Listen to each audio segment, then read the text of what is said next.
Today's episode of the unofficial One Piece podcast is sponsored by Kolektakon, your source for Mega House One Piece merchandise. Now is your chance to enter our special One Piece podcast Kolektakon contest. Just make sure to go to Tumblr, post a GIF that you made, an original GIF of anything One Piece related, and put the entry with both the URL of our website, onepiecepodcast.com, and kolektakon.com. And then hashtag it, this is important, hashtag it OPPX Kolektakon. The winner of the contest gets a free Doflamingo Portrait of Pirates figure. Entries will be due on May 12th at 1 p.m. Eastern. We will then decide a winner, and we will announce that winner either that week or the following week. So you have a full 2 weeks until the next manga chapter comes out. Without further ado, let's get straight into the show.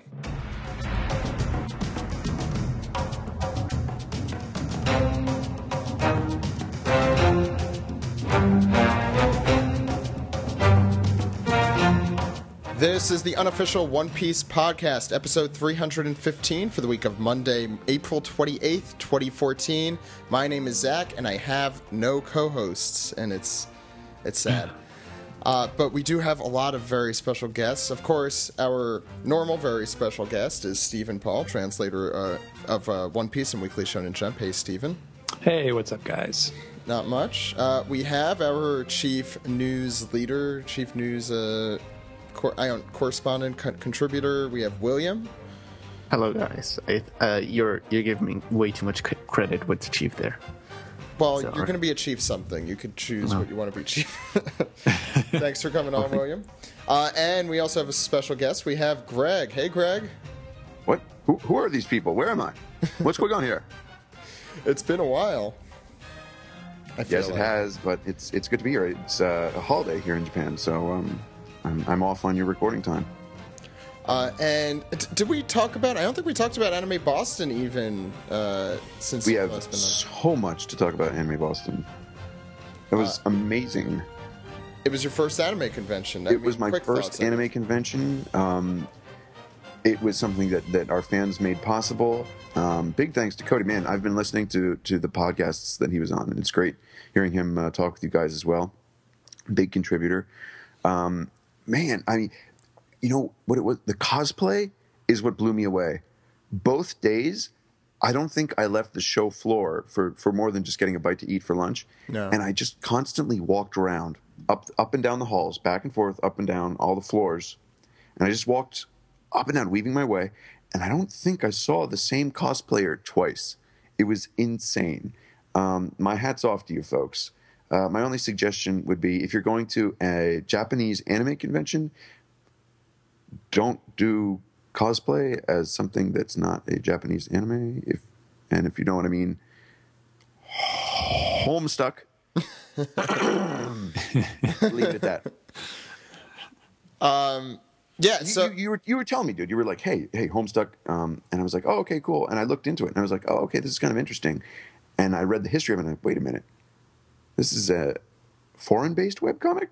What is this doing here? It was so popular. Like, it should have its own convention, doesn't it? It must. I think it does. This is not my territory and nothing against the series, but wow. Well, anime conventions have transformed from just anime, and now there's not just Homestuck, but Adventure Time and a lot of other foreign, as you would call, foreign media or American media or non-Japanese media.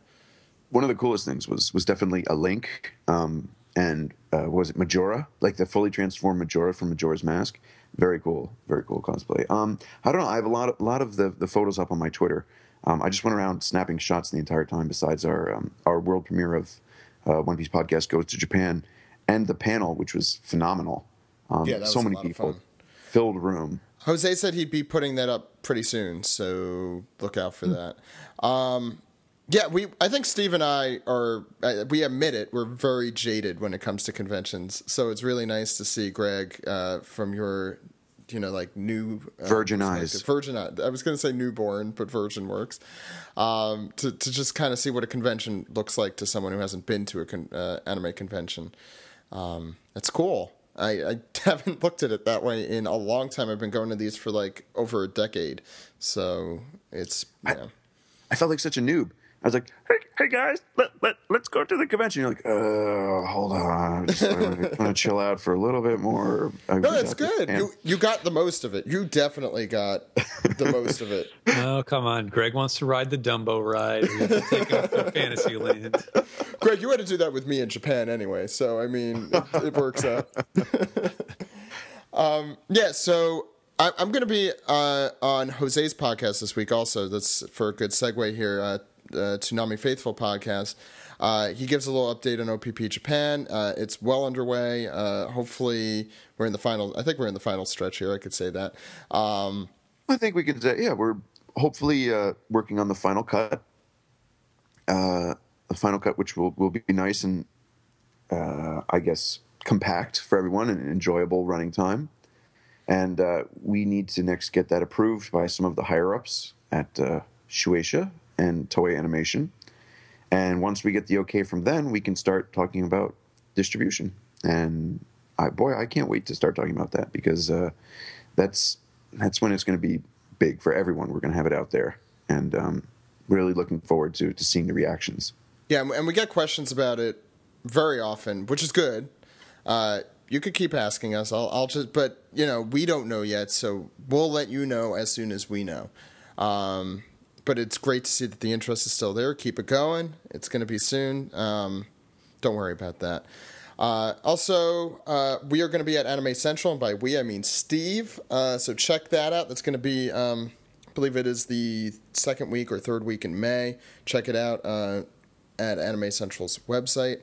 And we also have some really cool 5th anniversary stuff coming. Please, if you have like favorite moments or general things you want to say about the 5th anniversary, just hashtag it OPP 5 years, 5 as in the number. I've been spending hours planning what we're going to be doing for those few weeks. It's going to be at the very end of May. I think I'm going to have to be editing some stuff for a few weeks or like for the entire month. So I'm starting on that now. I sat down and just wrote a lot of things out. So prepare for some really cool stuff then. We'll also be doing some cool stuff throughout the year. I mean, we've already been trying to bring back, some of your favorite guests. We had Colleen on earlier in the year, for example. And we'll be having a lot of really cool guests in May, so keep a lookout for that. Steve will be back in the Manga Recap. So for now, why don't we get into the podcast? You guys ready? Oh, yeah!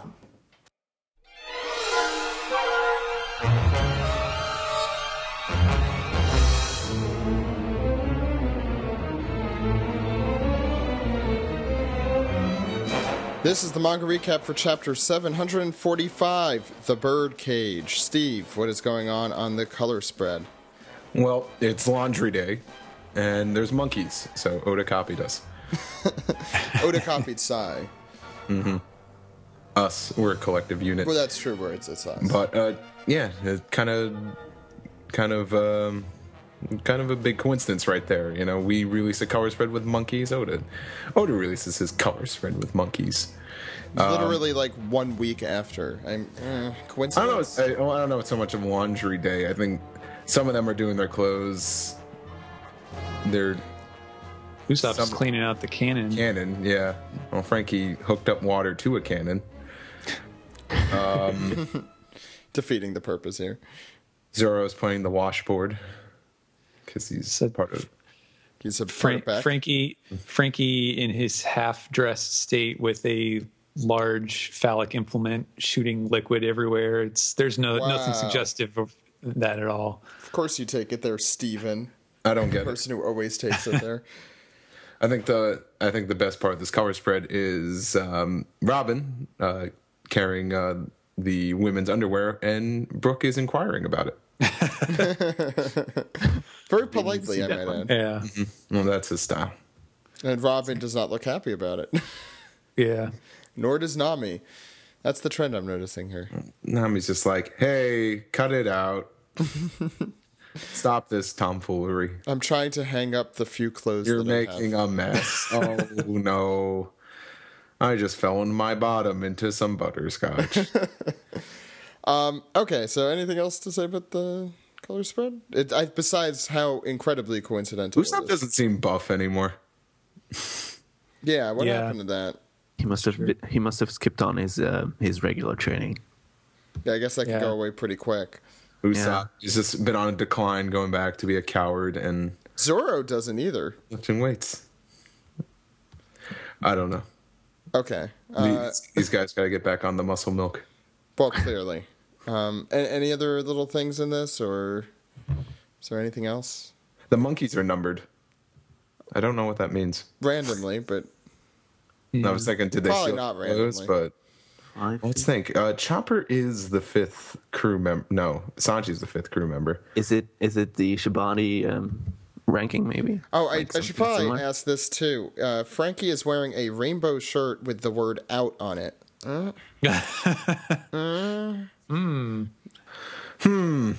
Usually he came right out of that SNL skit with the Schmidt's gay beer with Chris Farley and Adam Sandler. I mean, with the cannon and everything. I mean, Yeah. I think Steven may have actually had a point there. There's something going on. Yeah, now my mind can't get off of that now. Yeah, okay, let's start Yeah. the chapter. Okay. Steve. We work hard. We play hard. That's right. He's just running around topless. Hot stuff coming through. That didn't take long. With Yao's voice, that makes sense. Well, and it doesn't make sense, but he can do that voice. Anyway, Steve. Well, we go to the Smile Factory where no one's smiling. That's for sure. It's a bunch of cannon fodder. Like, what do we do? The former toys, they're attacking the factory without a key. They ain't setting foot inside. What was the key? Oh, the key. Oh, yeah. There's another key, but that's for Law's cuffs. Yeah, keys don't last long in this world. No. But they continue to go on in exposition saying that the factory is, it's practically the young master's lifeline. And it's also made of sea prism stone. Even the ceiling, couldn't fall apart like it did elsewhere. And also they got the supreme officers watching over them. No one could beat these guys. They're some of the best. And thank you for explaining the current situation, guys. Yeah. And it seems like currently some of the workers in the port already tried attacking them, but to no avail. They were stopped. Yeah. I didn't notice in the top panel too, it's like, are they looking through a giant pane of glass or something? Because you can see they got the streaks in front of them. They got their hands up on the surface, presumably because they're watching what's happening, which is kind of weird. I don't think we've actually seen a detailed exterior of the factory itself, if it's just a big thing of glass. I think we see the exterior a little later, so maybe we'll I mean, we've seen the shape, but it seems kind of weird that these guys are just what are they looking through, What if it's in the Dragon Ball series with the Red Rib Army thing, with the forest inside the house, and there's for some reason a glass dome inside of a factory. Yeah. But then how would they know that the officers are outside of the factory defending them? That's one of One Piece's big mysteries. And if you look in the little river, there's a tiny straw poking out. The guy's breathing through. I also noticed, I don't know if this is the first time, I haven't been paying attention to these that much, but on the right side, introducing One Piece and going through things, Kiros is listed as one of the characters, so yeah, that means nothing, but it's good to see him, I guess. Yeah, they switch him around based on what's been happening, I guess. Okay, well, why don't we go to the next page, William? So we change to the trading port where apparently the best friends in the world, Robin and Koala and Sabo, are reunited. So, God damn it, Steven, you had to just translate it as glomp, didn't you? Yeah, it's the only way. And so while Sabo and Koala are probably enjoying some time together, and with glumping Robin. Usopp's just over there dying, and Robin says, "Oh, by the way, did you find Luffy? Look, Usopp, they're friends." Oh, Usopp still as uncomprehensive as earlier, with Koala apparently being not used to treating friends that way. So at least she's trying to let him rest. And then we change scenes again to our good friend Kine Flamingo, who has found some of the Tuntara and is still trying to get through with his very, very good Doflamingo costume. It took me a while to figure out what was in his hands, but yeah. Yeah, so they don't say anything. Right. The Tuntara on the right, have we seen him before? Because the middle one and the left one, I can kind of remember. The one on the right is the little Zangief-looking guy with the crazy beard. Yeah.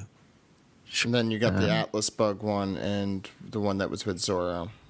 Yeah, he kind of reminded me of Gaimon for some reason. Yeah, I could see that. Anyway, and then we change scenes again to the Royal Plateau Outer Tower, where it seems like Zoro is looking over something. I guess he's lost. He's probably lost. Yet Yeah. again. Yeah, how the hell did I get out here? I just love the sound effects over there, like whoa. In It's the English. wind blowing and him not knowing where the hell he is. I was actually looking for a kind of how do you call it? Stack of hay bale, like in the westerns when there's a Tumbleweed. Oh, tumbleweed. Yeah, tumbleweed. Yeah. Exactly. I was actually looking for a tumbleweed in that panel when reading the thing. Changing scenes yet again to this time the palace, where a beheaded Doflamingo says, "This calls for prompt measures." Well, I'd say it calls for bandages, but okay. They do heal everything, so Yeah. And Kiros does not compute. He's, what eerie sorcery is this? And apparently, since Pika resembles one of the Nazgul people in Lord of the Rings, it's apparently very bad sorcery. It's probably has something to do with the One Ring or something. I don't know. The One Ring, the One Piece. No. that would definitely explain a lot about this. Yeah. Series.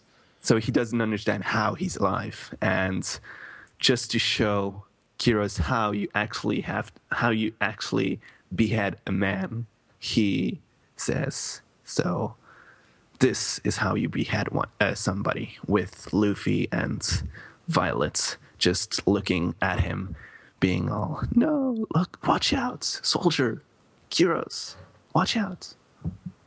And we go to the next page. We turn the page. As they whispered. Yeah.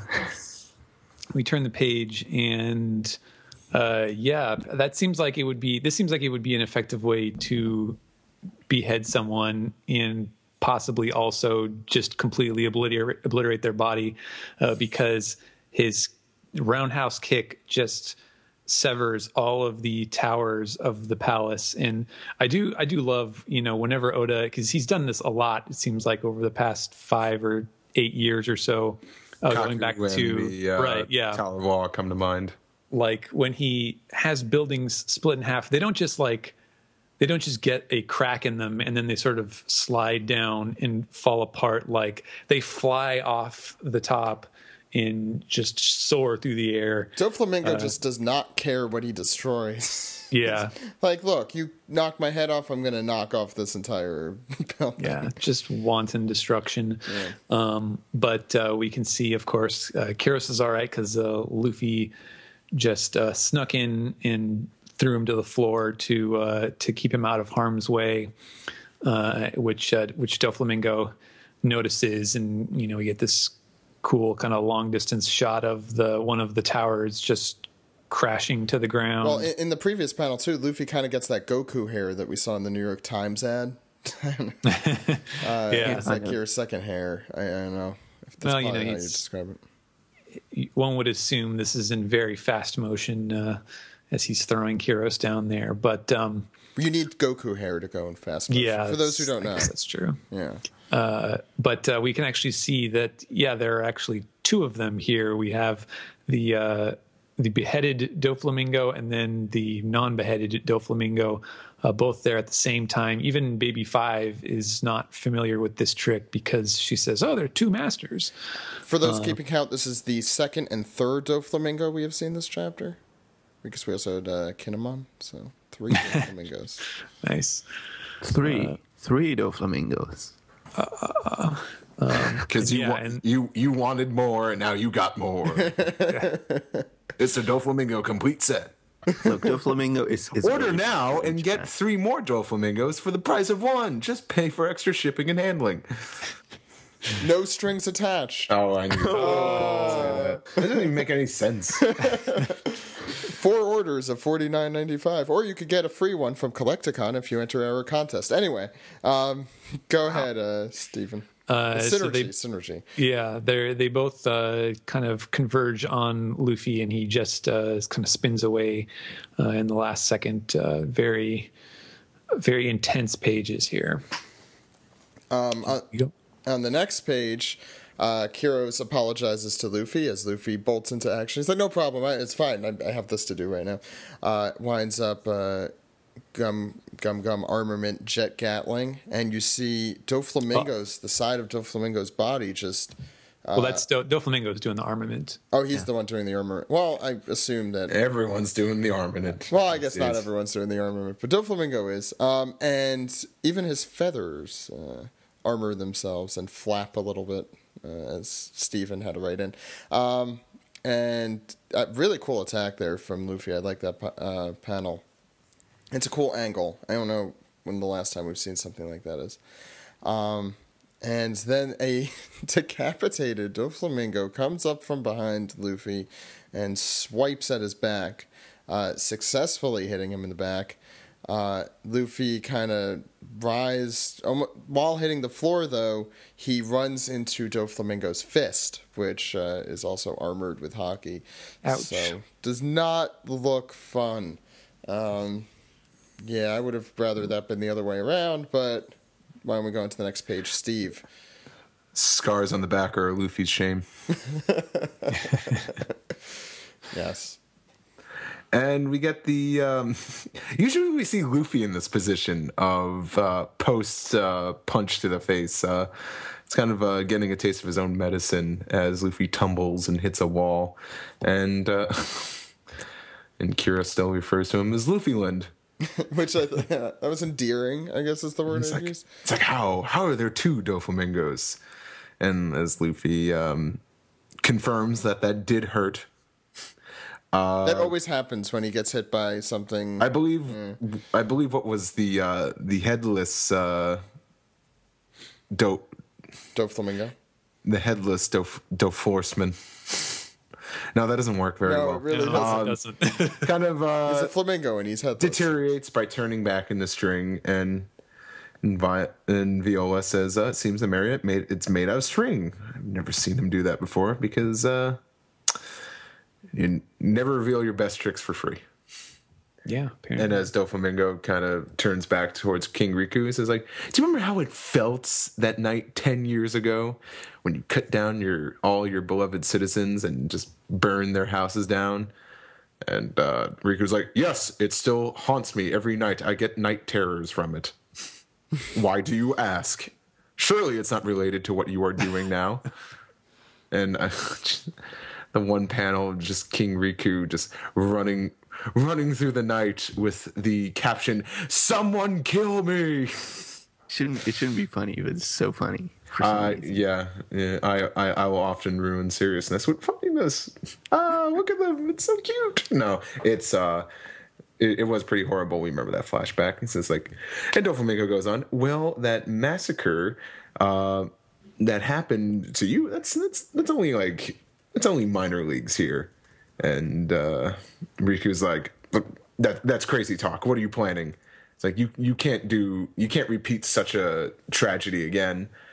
And Doflamingo says, I'm going to set you free. And he says, hey, Pika, do me a favor. Expel all these rats from the building as Pika distorts the ground again. And they're like, whoa. It's a cool panel. With a gurg. William. And with a gurg...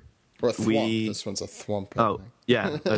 A gurg that becomes a thwump. There you go. And Pika's hands reaching out from the wall. Luffy and, well, apparently Luffy and the others all fall to their deaths. But actually, it's not their deaths because Luffy is a gum man. That was a. So I've heard. Yeah, I guess this explains why Pika never says anything, because he's just the bouncer. He's just like the guy who stands there silently, and he's like, "Get out." I'd say Luffy's the bouncer. Oh, that's. Stephen, you messed up that opportunity for a pun. Come on. We just write it, add an extra bubble to the manga.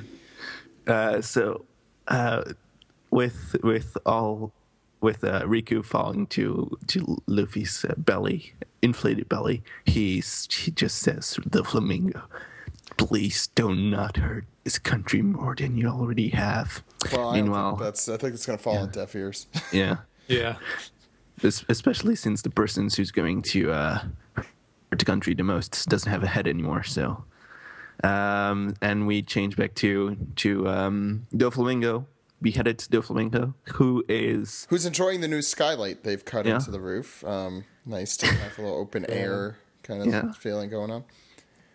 And we see some kind of strings coming out of his neck and reaching out for the skies with the actual Doflamingo looking at it all happy, just glad something awful is going to happen.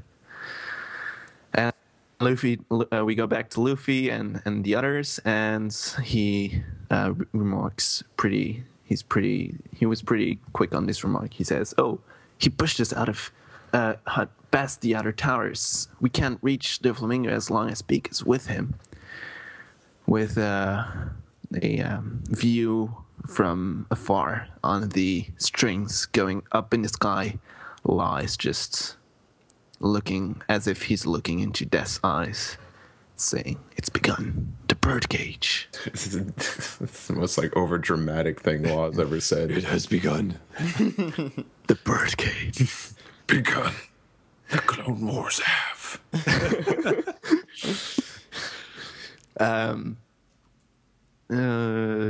So, and he notes that even before anyone outside of Dressrosa can hear about the truth that has happened here, he's just going to massacre the entire population of Dressrosa.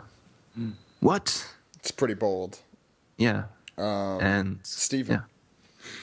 Yeah. And we as we saw just in the last panel, the strings that are going up in the sky are now basically stretching over the entire island, and we get another one of Oda's weird little side characters. This guy who looks like a chubby little Ricky Gervais kind of guy, and he as you might be able to guess, Oda gave him one of his weird little accents, and I imagine when I hear this guy, I hear a mix of Casey Kasem and Billy Quizboy from Damn it.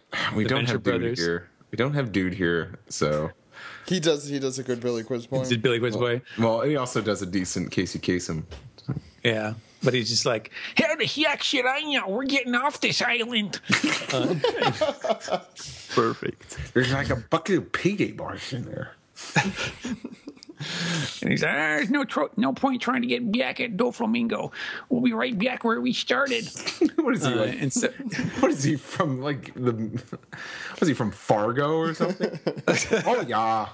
Oh, don't want to be messing with that Doflamingo. Yeah. Let's go back home. So let's go back to being merry pirates.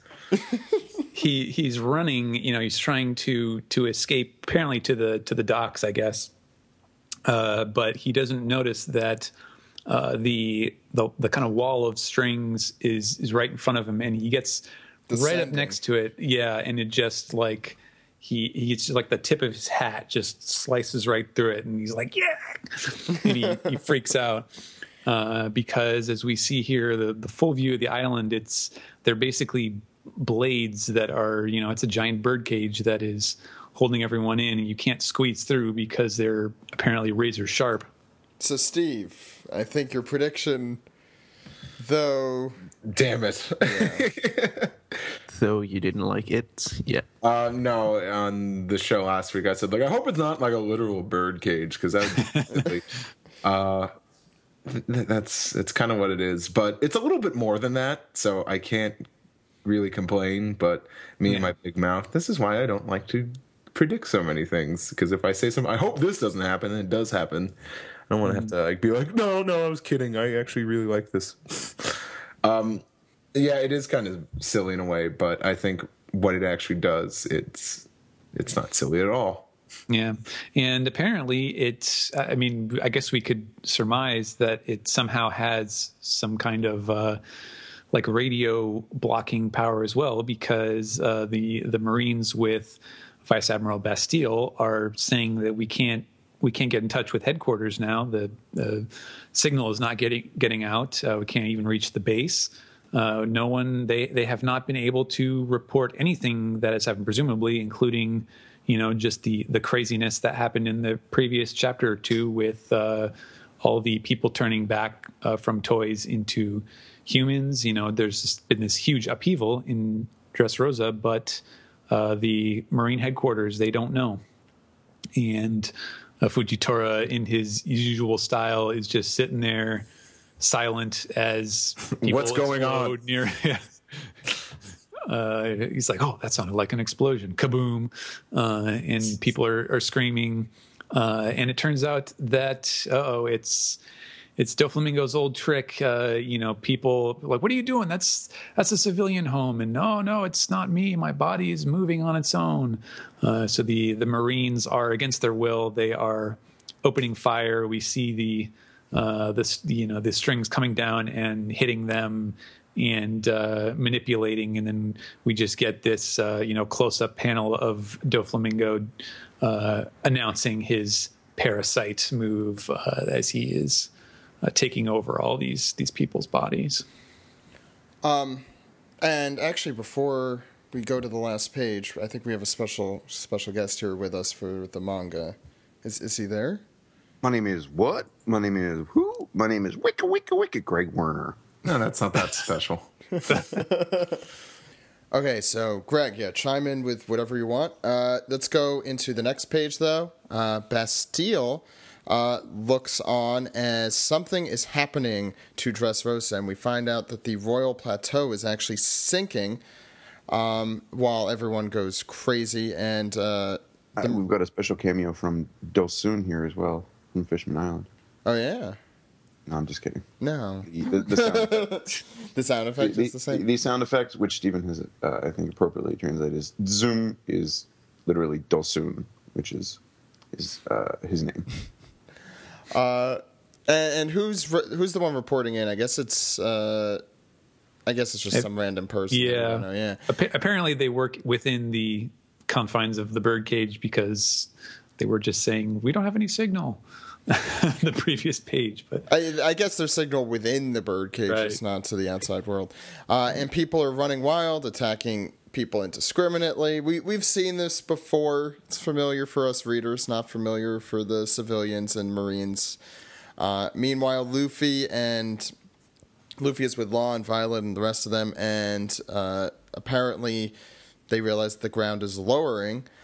And and Violet explains that it's because of Pika. It's part of Pika's power. Meanwhile, the palace runs off on its own, as Stephen translated it. Hey, wait, no, don't go away. And then on the next panel, really cool. I like the angle from this, seeing the Smile Factory lift up from underground. From the underground into the sunlight there, as well as Flower Hill we see lifting upward. Or syncing up in the ground growing taller. I'm sorry, it's hard to describe it, but Flower Hill is going what's going upward, on here right? is crazy, right? It's the lay of the land is just it's some 2012 stuff going on here. Yeah. That happened. Yeah, it's like the hill is going up, and as it goes up, it's like stretching and pulling the entire town up kind of with it.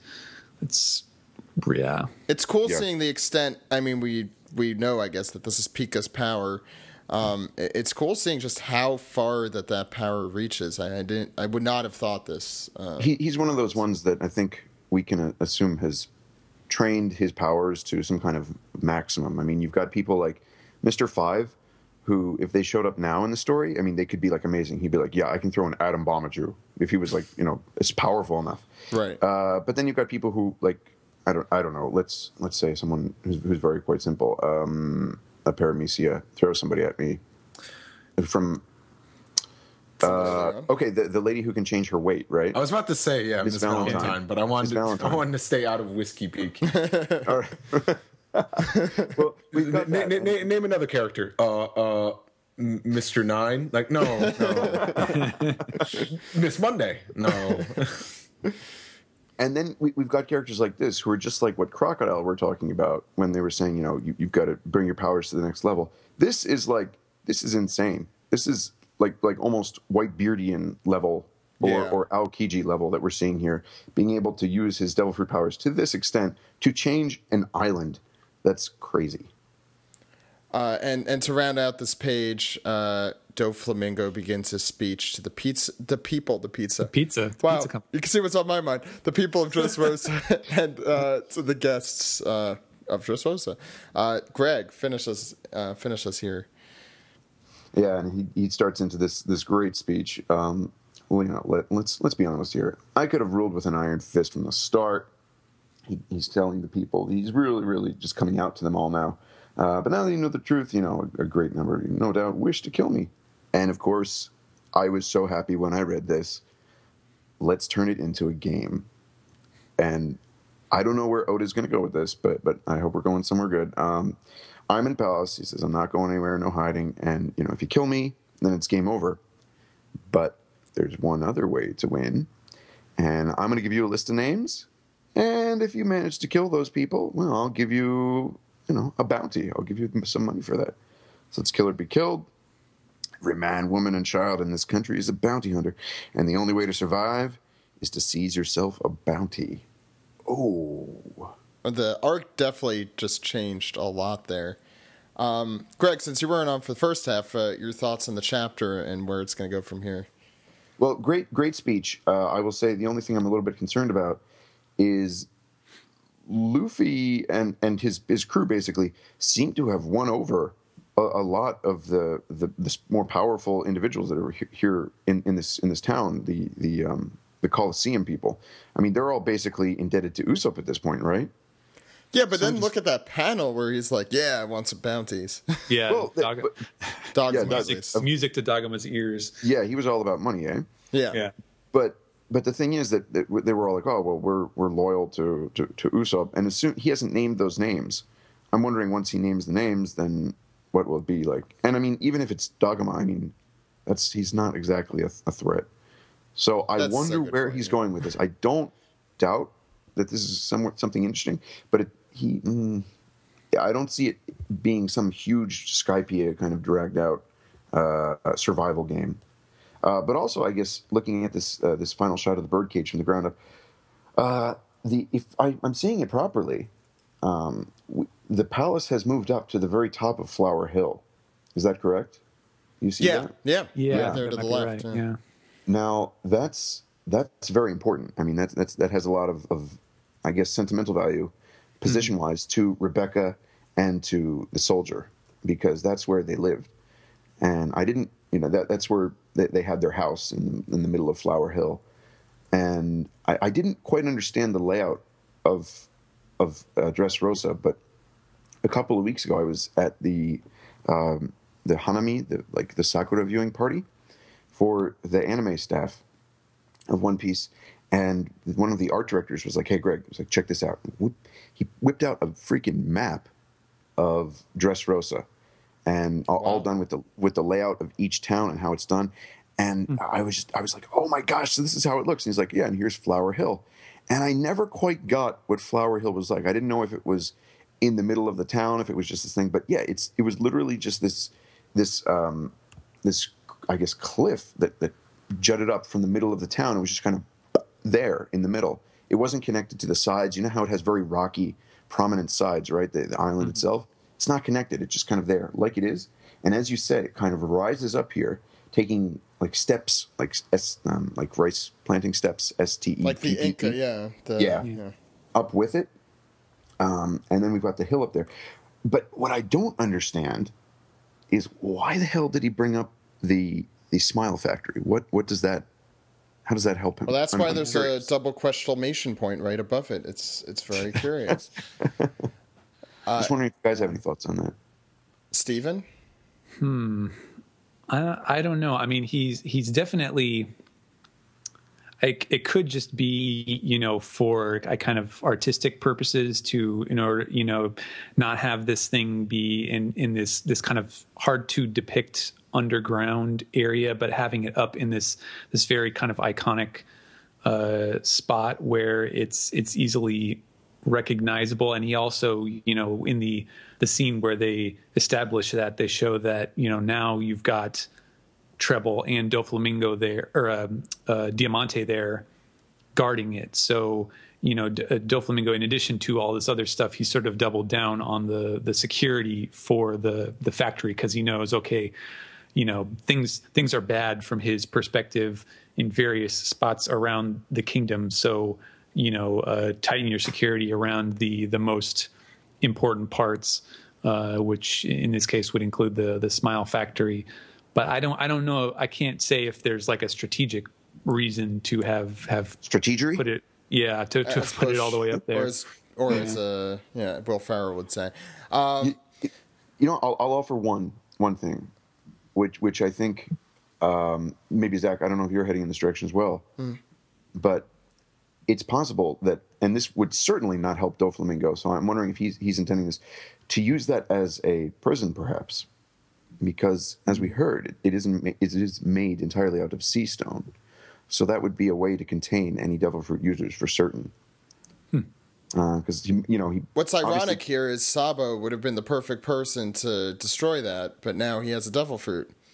What a stupid decision, Sabo. We still have Koala and Hack, though. I don't know if they could destroy. I don't know if I'd put all my faith in those two. Could, but.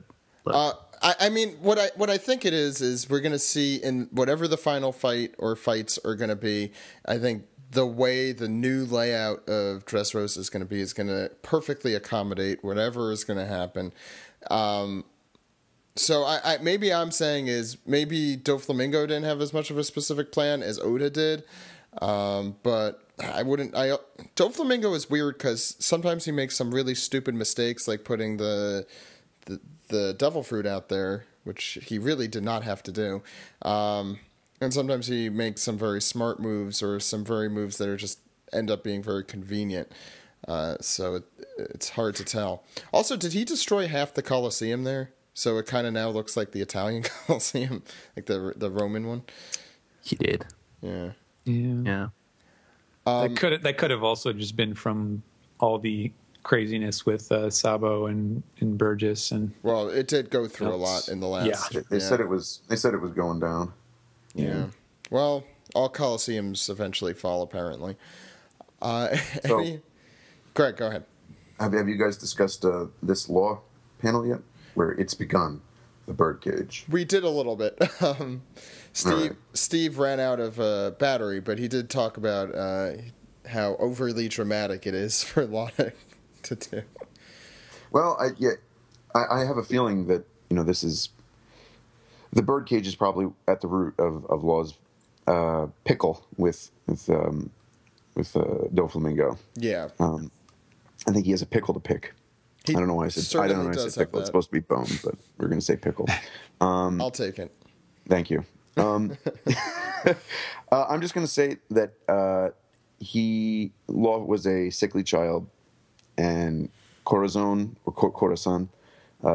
saved him, rescued him, and he followed Korra. He respected Korra somehow, and Doflamingo at some point birdcaged his homeland, and which was where again? Like, where is he from? West Blue?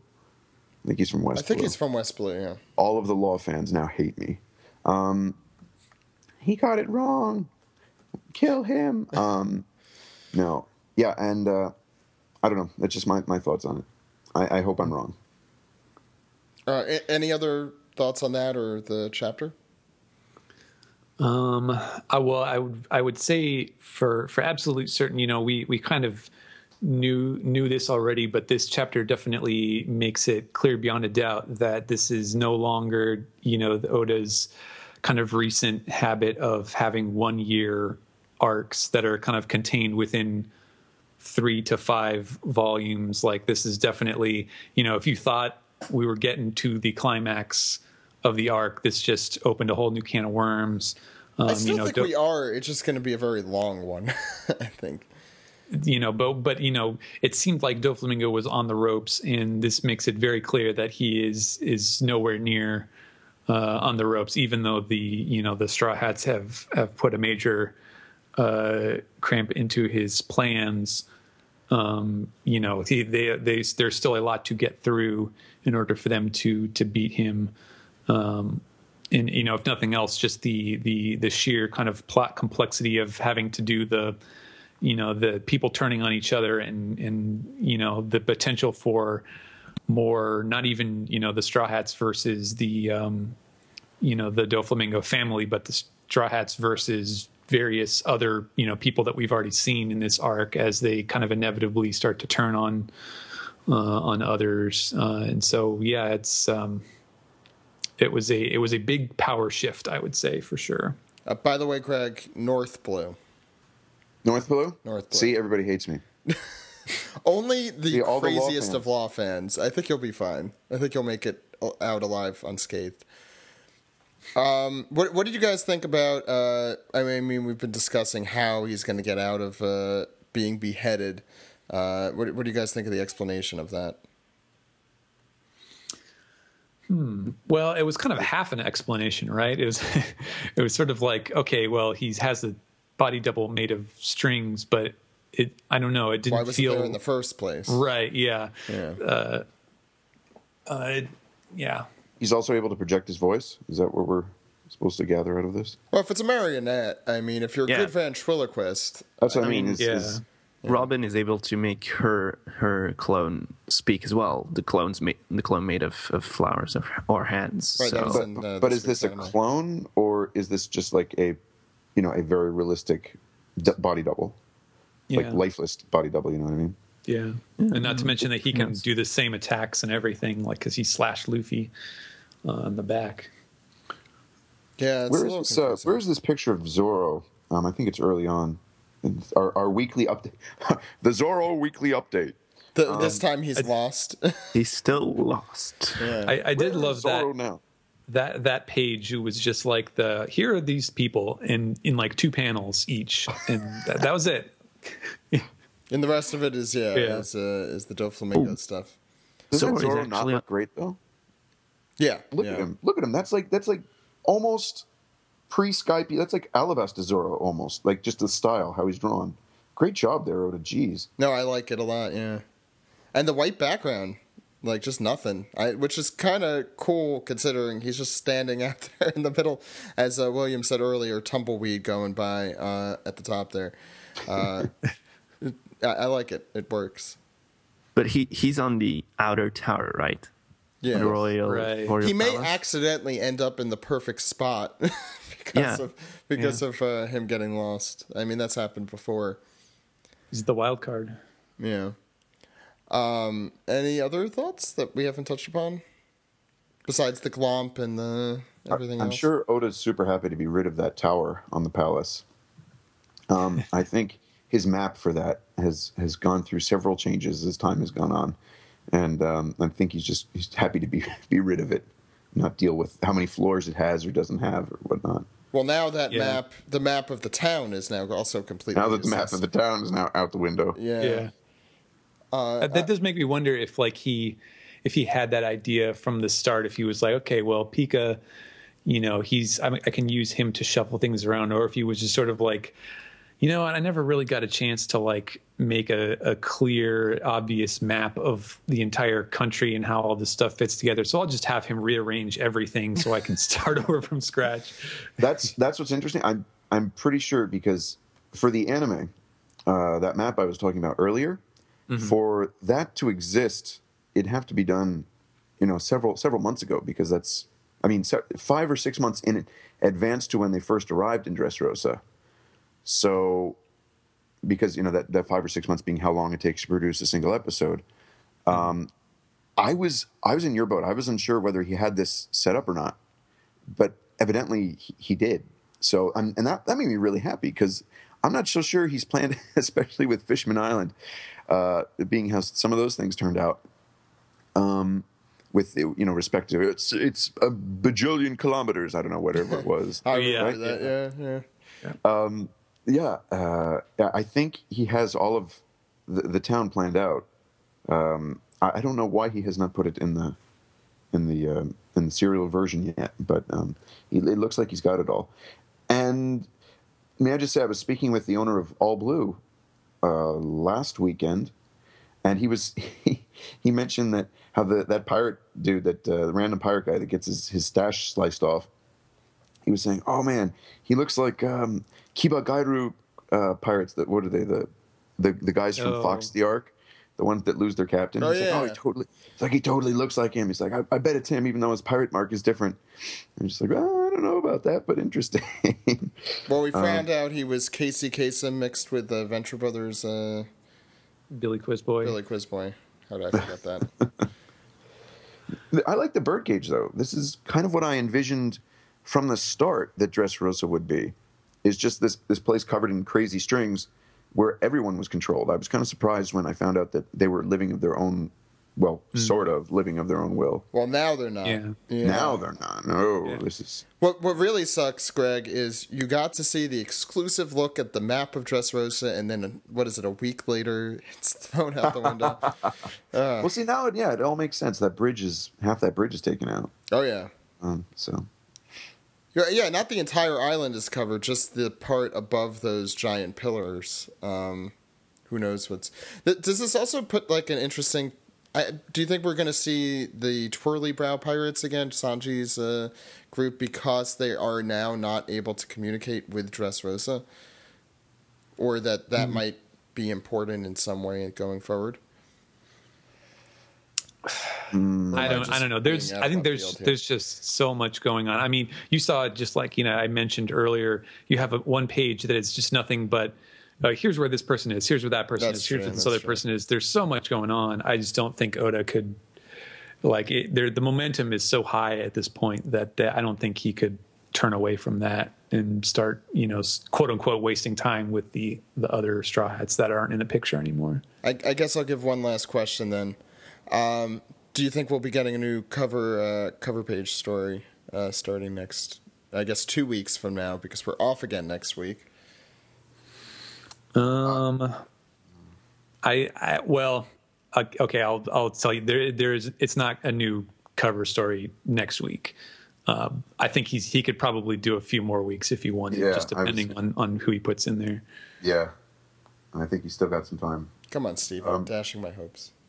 Sorry. That's okay. Hey, and then on the cover of Jump this week, by the way, have you kind of gone over that with the meaning of that? No, yeah, we didn't. Yeah, it's a perfect time. Okay. The cover, we've got Luffy wearing an apron that says Kodomo, and I don't think they explain this in the issue itself, which was a little bit surprising. They've been good about stuff like this, but all of them the other characters are all kids, and they're all beating the crap out of them and doing silly stuff to them. Particularly Naruto. Yeah, that is the death, the finger of death. You don't want to know where those fingers are supposed to go. Yeah. I can't believe that actually happens. It does, and it's awful. And we'll leave it at that. Yeah. So what this is they're all children because May 5th, part of a holiday called Golden Week, which I think a lot of fans of Japanese series are familiar with. I thought May 5th was Cinco de Mayo. Do they not celebrate that in Japan? We're racist. Mexican heritage in Japan is really is so popular. We actually have 2 holidays just for that. Sorry, Greg. Well, it's also Cinco de Mayo, but it's in Japan Children's Day, which is kind of like a holiday for boys in response to the Hina Matsuri in March, which is for girls. And the point of it is they're all children, and Luffy is dressed as an not sencho, a captain, a ship's captain, but an encho, the director of a kindergarten. A kindergarten. Thank you. Yeah. And that's why he's wearing an apron that says Kodomo. Usually it's a female, and they wear those aprons like that because they have to deal with children all day that are throwing up and peeing and pooping and doing horrible things. Oh God! And that's why he's in charge. And on the original cover of Jump, I'm happy that they brought this over with all the characters and stuff. It's cool that there are enough series published in it. But on the Jump cover in Japan, it's just like it's nuts. There's tons of kids. They're everywhere. They're crazy. Right, because it's one for each series, basically. Yes. Yeah. But I just have to say, who the hell would want to leave Luffy in charge of their children? Good question. Yeah. That's probably a fun class, though. I gotta be honest. But probably also the apron is going to be very used after. I feel like. I wonder what kind of references Luffy used to get the job in the first place. I can eat meat. You are hired. Sorry, we've been having trouble hiring people, but you'll do. Okay, so yeah, it's still cool. We got we got 6 series for the American version, versus I'm guessing like 30 for the Japanese, or however many like it is. 18 or something. Yeah, 18, 20-ish. Hey, we'll get there. I mean, Hunter x Hunter is coming back in 2 weeks. Oh right? God, yes. Yeah, that's not quite 2 weeks, deal. right? Or 3 weeks. It's June. In 1 month. Oh, June. I thought it was May. At least 1 month. All right, so 5 weeks. Yeah. Cool. But that's cool. I was glad to see that. There was obviously a lot of people were excited about that, and for whatever you might say about Togashi and his work habits and whatnot. Obviously, Jump is more exciting when he's actually producing stuff for him. So that's good news. Yeah, absolutely. I'm probably his harshest critic, with respect to work ethic for sure. But he does know his stuff when it comes to making an exciting story. That is for sure. Mm-hmm. Okay. Also, these monkeys on the cover. Sorry. The color spread. Just going back. We're doing this in reverse. Sorry, going back in time. It's a circle. It's the circle. Yeah, of circle of podcasting. life. Circle of life. Yeah. No. Okay. Stop. These 2 monkeys. I'm just gonna throw out a theory. Like in Oda's mind, obviously this is not anything canon. Get it? Because they're cleaning the cannons. This is nothing canon. But I'm just gonna say that probably at whatever island they're adventuring at or docking at or near, they picked up these 2 monkeys and they kept them with them, and they just called them Go and Mu. Which is why they have the 5 and the 6 on them. Go Mu for rubber. Full circle. I did not see that one. So Just occurred to me. I completely missed that. Yeah. Oh God. Also, what's up with Stephen? I wanted to discuss this with you. Brooks' T-shirt. What do you think that joke is? It's T-A and then over his skull, and it's definitely him. But I'm wondering if that's like Tabon or Taskaru or Takotsu or something. I don't know. There's something going on there. I haven't figured it out yet. It's a good question. And we already determined before you were here that Frankie is coming out of the closet. That is why he has a rainbow and out and the cannon. It's spraying water on everyone. Exactly. So happy together. Exactly. Any other shirt jokes that we missed? Probably. What is Usopp's desk plan? Clean desk. There's clean is on his. Clean is on his bandana, and that's what desk plan. I don't know. Yeah. That might Best be English. plan ever. I don't know. Could be that. They got 1,000 Sunny and Mugiwara Pirates written on the buckets and the. And Chopper's a monster, as we know. Yeah. Yeah. What else? I'm pretty sure that Brooke is asking Robin to see. Yeah. Not her panties, but in the bucket. We did catch that on our first run through. Okay. So I think now that we're back at the beginning. Seriously, he's on fire with color spreads. I'd say. Well, he stole this one from Psy. Let's be honest. The only thing you missed on this one were the little circles on Chopper's hat. Oh yeah! Wow. All right, we've literally come back full circle. So why don't we go to the next segment? On the next page, we go to the Smile Factory. No, we're done. Let's do the next one. All right, here we go.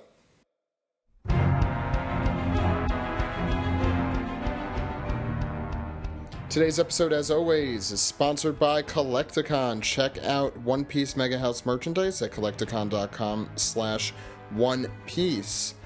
We have a contest going on with Kolektakon. Just remember, hashtag OPPXKolektakon on Tumblr with your original GIF, and you could win a free Doflamingo Portrait of Pirates figure. Follow us and Kolektakon. For us, onepiecepodcast.tumblr.com. For them, kolektakon.tumblr.com. Remember, you spell Kolektakon Kolektakon.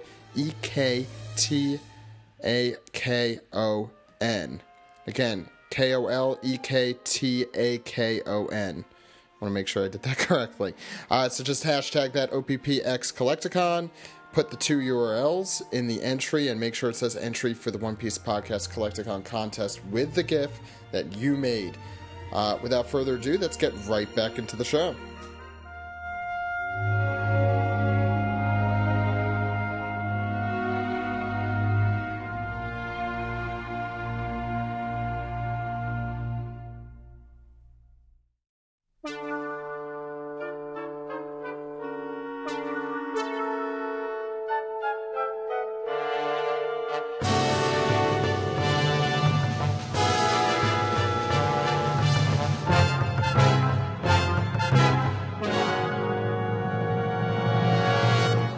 This is the news. I'm Zach, and with me this week is William from OnePiecePodcast.com. Where the hell is that? Anyway, we have some news from Firecrouch. We're going to go through that quick. Also joining us is Dominic. Hey, Dominic. everybody. From the West Coast. Wow, it's been forever, right? Right. Last time I saw you was December. Yeah. Didn't you guys meet in that I tree forgot. house? Yeah, we met in in the treehouse, right? We also met there at Kinokuniya. I forgot about that. How could you remember? How could you forget that? I was soaking wet because I was the only idiot without an umbrella. How could I forget that? Oh, I don't know. Just remember, everyone, bring an umbrella to New York, even if it's not supposed to rain. Always worth it. Let's go through some Firecrouch news, and then William will take us through the next week in news. Did he put Big Boy here? Probably. Let's find out. We'll see. The online book retailer eBook Japan recently conducted a poll asking readers what they think is the best manga to read to children. The poll was conducted from April 4th to the 10th in honor of Children's Day, which takes place on May 5th. Among 502 responses chosen from members that were surveyed at random, One Piece came in at number 1 in the top 10 choices. Some of the reasons readers chose One Piece include that it was, quote, full of adventure, and that it, quote, showed the importance of compassion and helping each other out. Next piece of news. Interrupt if you have things to say. Well, I was going to say for my number 1, I was surprised that they didn't pick like another action manga like Berserk or Black Lagoon, but, whatever. This is for kids, right? It's for Children's Day. Yeah, I know. So Berserk, maybe like a crossover with those would work well. I don't know. It's a joke because those are two very, very highly mature manga. Next piece of news. Namco Bandai Games began streaming an English subtitled trailer last Tuesday for One Piece Unlimited World Red. The game will be released for the 3DS, PS Vita, PS3, and Wii U in North America on June 12th and in Europe on June 27th. Next, Tokyo Otaku Mode, exactly what it sounds like, right?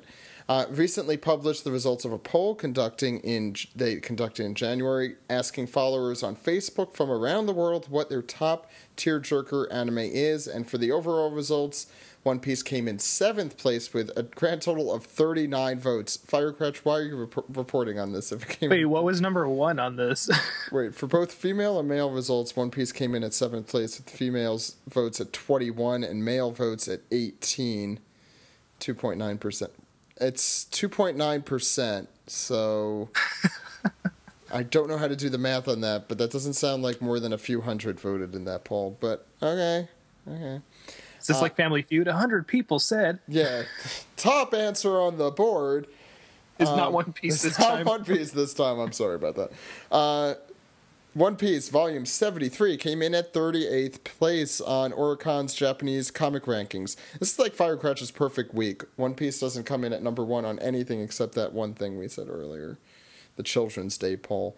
So One Piece 73 came in at 38th for the week of April 14th to the 20th. It sold an estimated 25,302 copies for a grand estimated total of 2,752,054 copies sold.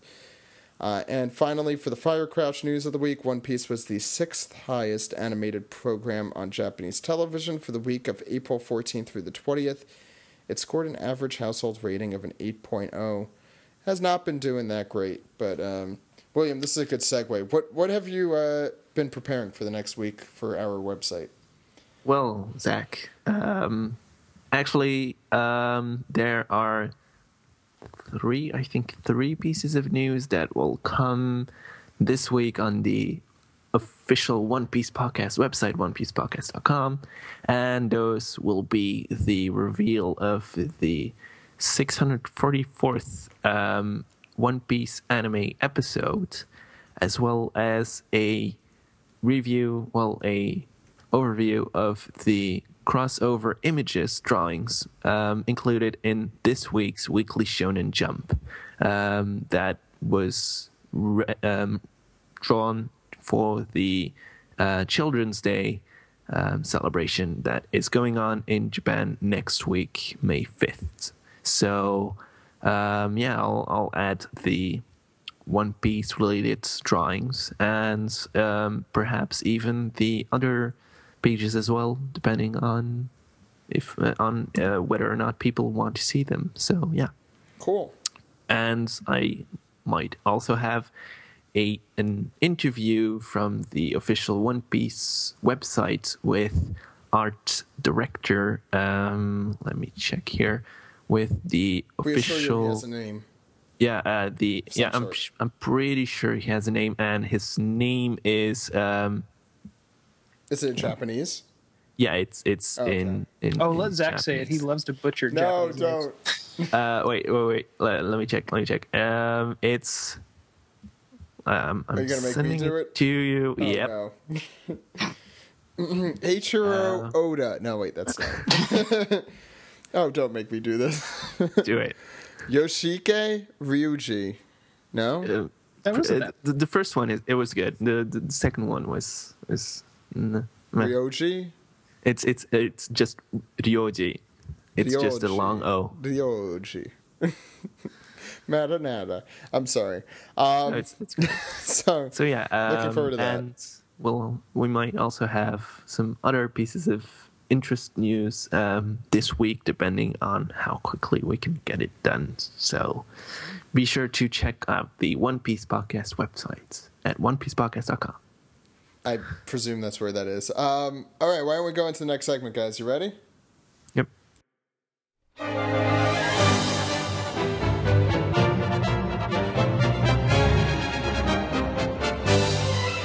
This is the anime recap for episode 642. So Crunchyroll called it the stratagem of the century. I don't know if that's a word. Stratagem's a word. Stratagem's a word? Okay, so the stratagem. You're an attorney. Come on. Well, I don't use the word stratagem that often. The stratagem of the century, Doflamingo makes his move. I could have just looked that up on Google. I realized I was just too lazy to do that.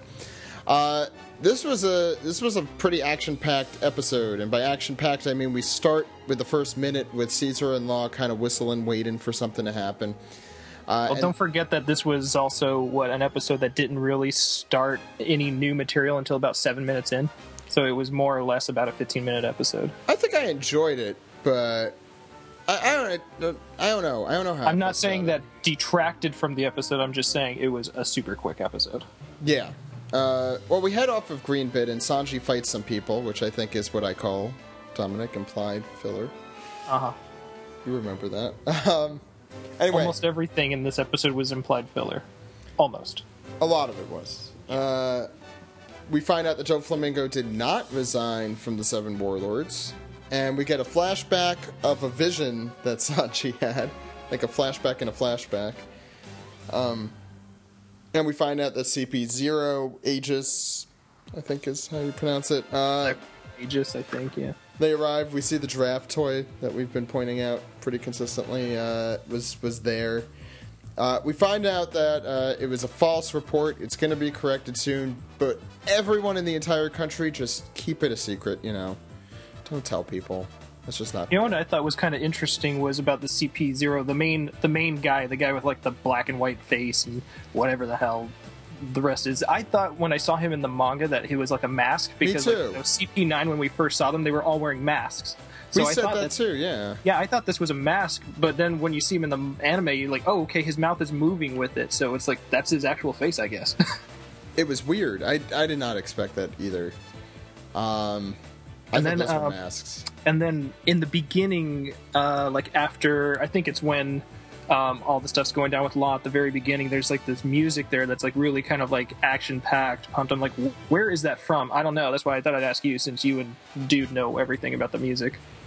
Well, we had a lot of old music in the beginning, and a lot of the stuff when we get to the Coliseum, music I did not recognize at all.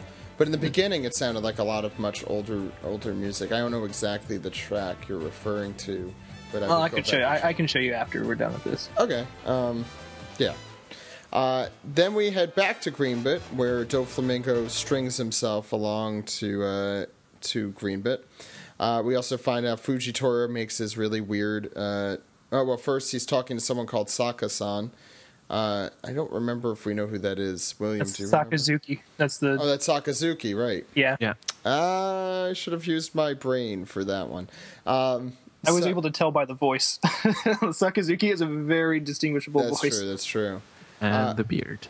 We find out that he's going to talk to the Five Elders about exactly what's going on. So he's not in the loop about it, which is pretty interesting. Then we find out that Robin can come out of the sand and clone herself. And she's like, Law, we got to meet up. But we find out it's already too late. Fujitora and the Marines have already arrived. And Doflamingo has arrived, and the wedding bells ring, which is supposed to indicate that the time is up, but I was just thinking maybe they're trying to set something up here. Doflamingo acts coy, which is, I thought, kind of funny. I'd like that. Don't give the shippers more stuff to work with, please. I'm sorry, but they're going to work with it, whether I say it or not. The wedding bells are just make it much more obvious for them. At the Coliseum, we get a lot of misspelled English names to introduce us. There's some funny ones there. I probably should have written them down.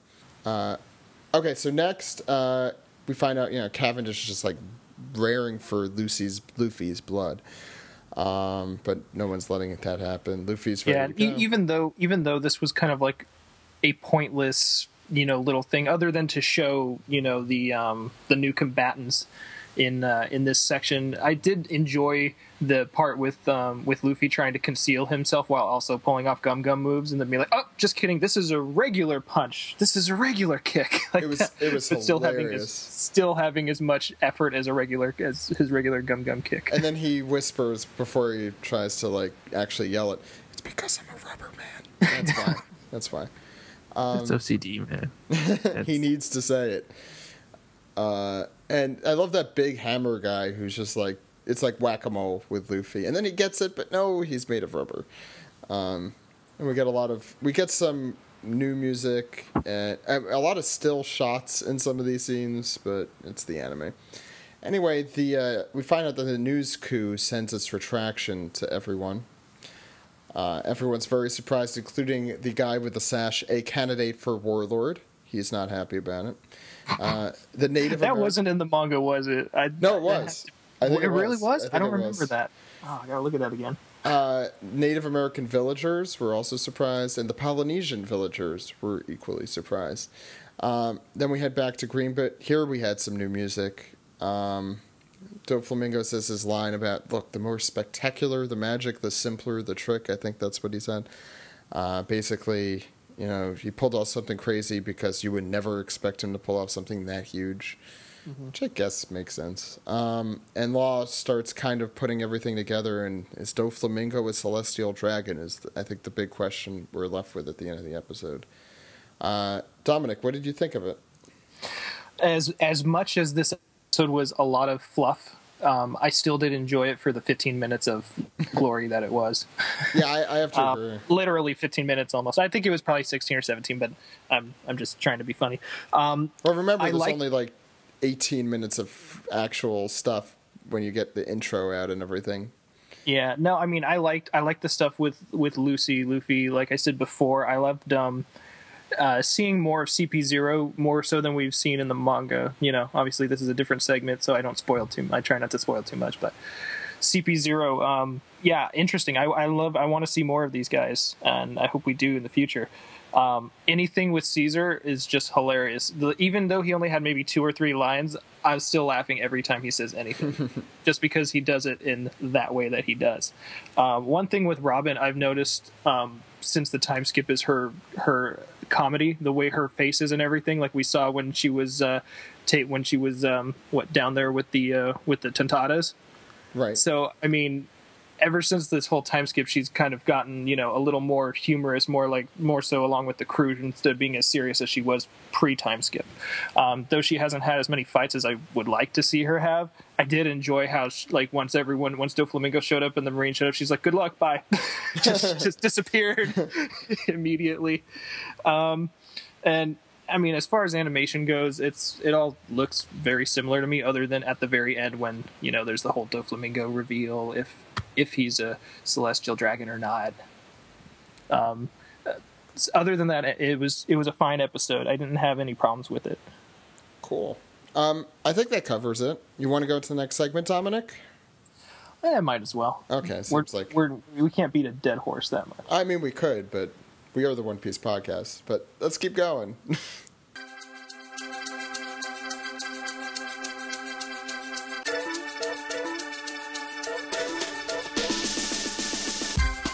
This is the Toonami Recap for episode 252, The Truth Behind Her Betrayal, Robin's sorrowful decision. And to just add to all the cast changes for this episode, for this segment, we're still joined by William. Hi, William. That's me. We have Dominic. Hey there. We have Jose Argumedo from the Toonami Faithful Podcast at podcast.toonamifaithful.com. Hey, you were on my show. Do I have to drink when I say it now, or does I guess Dominic can drink if you want? Somebody can drink. Somebody is going to drink. We also have Sai, who will be talking with in the next segment about the crazy, amazing art that she did for the podcast. So, hey, Sai. Hello. And you also actually, I drank before this and I started coughing, so I drank for you. Okay. Yeah, I'll drink to death. At podcast.toonamifaithful.com. Keep the ice away from Zach, though. He loves that stuff. I do eat ice. It's an issue. So we're going to talk a little bit about the episode, but first, Jose, you have some ratings for us. Sure. One Piece comes in at 1 o'clock in the morning with a rating of 906,000 with a 0.7 household rating, which is very good. But unfortunately, down in the total viewers from last year. Soul Eater did 936,000, but it was up in the. I know, but it was up in the household ratings, by a whole 0.1. So that's good. That is good. That's probably better. And I believe One Piece was also number 1 in its time period with 18 to 24 men, or 18 to 24 adults, and 18 to 24 men. So yeah, nice. And it's a lot of men. This week was its last week at 1 a.m., which is bad news. It's annoying, but it is what it is. We'll be getting the ratings for its last 1 a.m. We'll talk about them next week. We'll also probably talk about what it's like at the new time slot. I'm sure we'll have new bumpers and stuff, so we'll talk about that next week. Nothing trended, right, for One Piece? It was kind of a slow trending week, I know. I will check that. No, from what I saw, it wasn't, yeah. I don't think there was anything. I think we got Space Danger trend and then nothing until like Black Lagoon. Yeah. Well, Black Lagoon does have a lot of swearing in it, and that gets people talking. I assume. So, what did you guys think of this episode? You guys want to go through it a little bit? I mean, the general summary of it was Iceberg telling Nami, "Hey, this is what Robin said." That's basically it. It's basically then- telling the and- viewers that Robin isn't evil. Yeah, and then Sanji shows up at the end. That was my favorite part. He shows up for like 30 seconds. That's the My yeah. favorite part was Chopper being the firefighter hero and saving everybody's lives. Mm-hmm. And then Nami being a total bitch to him to try and wake him up. Smack the almost dead reindeer to wake him up. That'll Yeah, work. that was. I remember that scene. It was. Oh, But thankfully, bandages heal everything. that is true. I mean, it is. Jose, you had a really good tweet about the fire. Oh yeah, well, because Iceberg has this line where he says, "Men," he's talking to the Galila, and they're like, cornering Nami because she's a straw hat, and they're gonna they're gonna take her to justice or whatever. And he's like, "Men, stand back! I need to speak to her in private." And then I kind of wondered, I'm like, where is he actually gonna go speak to her in private? So I added this little line like, "Please step into my office. Oh, it's on fire." So he Yeah. just had to settle for some trees, and that's it. Well, he was shot like 8 to 10 times, so Yeah, he And, was- set on fire. and set on fire. He was like shot 3 times in the shoulder and then 5 more times in the same shoulder. That shoulder is. Oh wait, it's fine. That's like the Band-Aids. equivalent to a punch in the real world in One Piece terms. I mean, if people can survive bombs in their face, I feel like as if a few bullets in your shoulder's nothing. Yeah, Just put some bandages, you're good.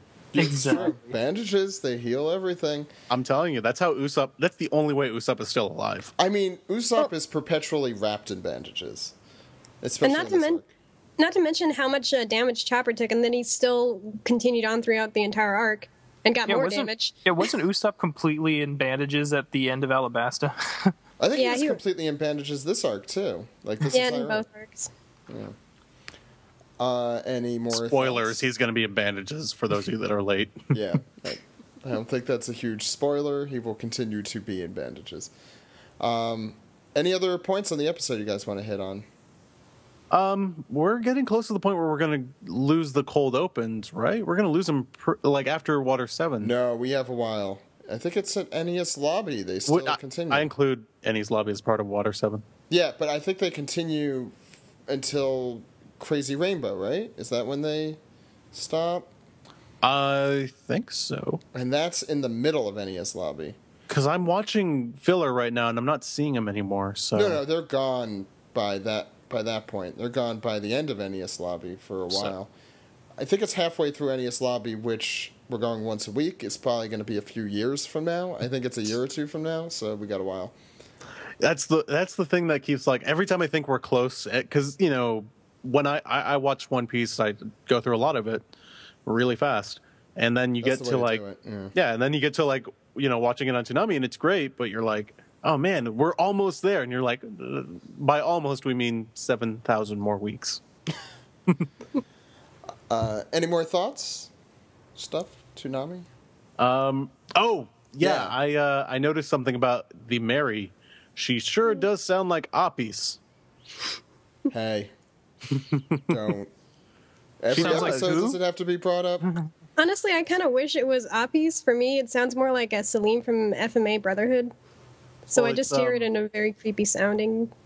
You're right. It's actually Brittany Karabowski who plays both Mary and Apis, so I thought that was funny. I don't know. To me, it sounds more like Salim, and it gives me this really creepy vibe. I hope it's not Salim. I'm waiting for those creepy eyes to start coming out of Mary. Well, luckily, did it get thrown off the edge this episode? So that was last week.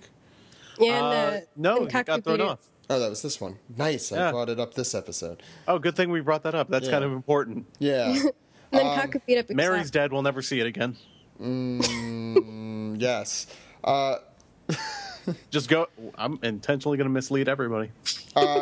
Yeah, Kaku euthanized the ship, essentially. I think. Yeah. Mercy There was killing. no love for his fellow long nose. No. I mean, come on. Long noses have to stick together. That's what good long noses do. I hope one day we'll see an island that has just people with long noses, and they make Usopp their king.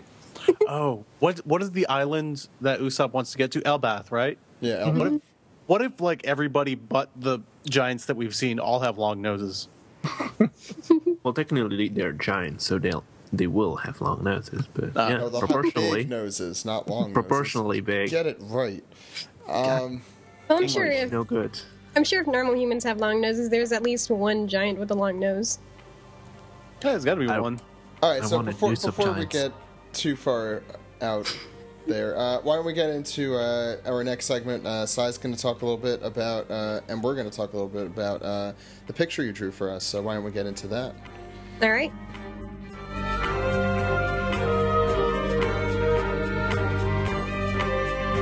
So this is a special, let's call it a piece by piece. We have Sai here with us. Hi, Sai. Hello. You want to first tell us a little bit about yourself? I'm Sai. I'm 19, and I like to draw. Those are all good things. So you were nice enough to draw us this. Well, it was originally going to be a picture, and then it turned into this just gigantic project,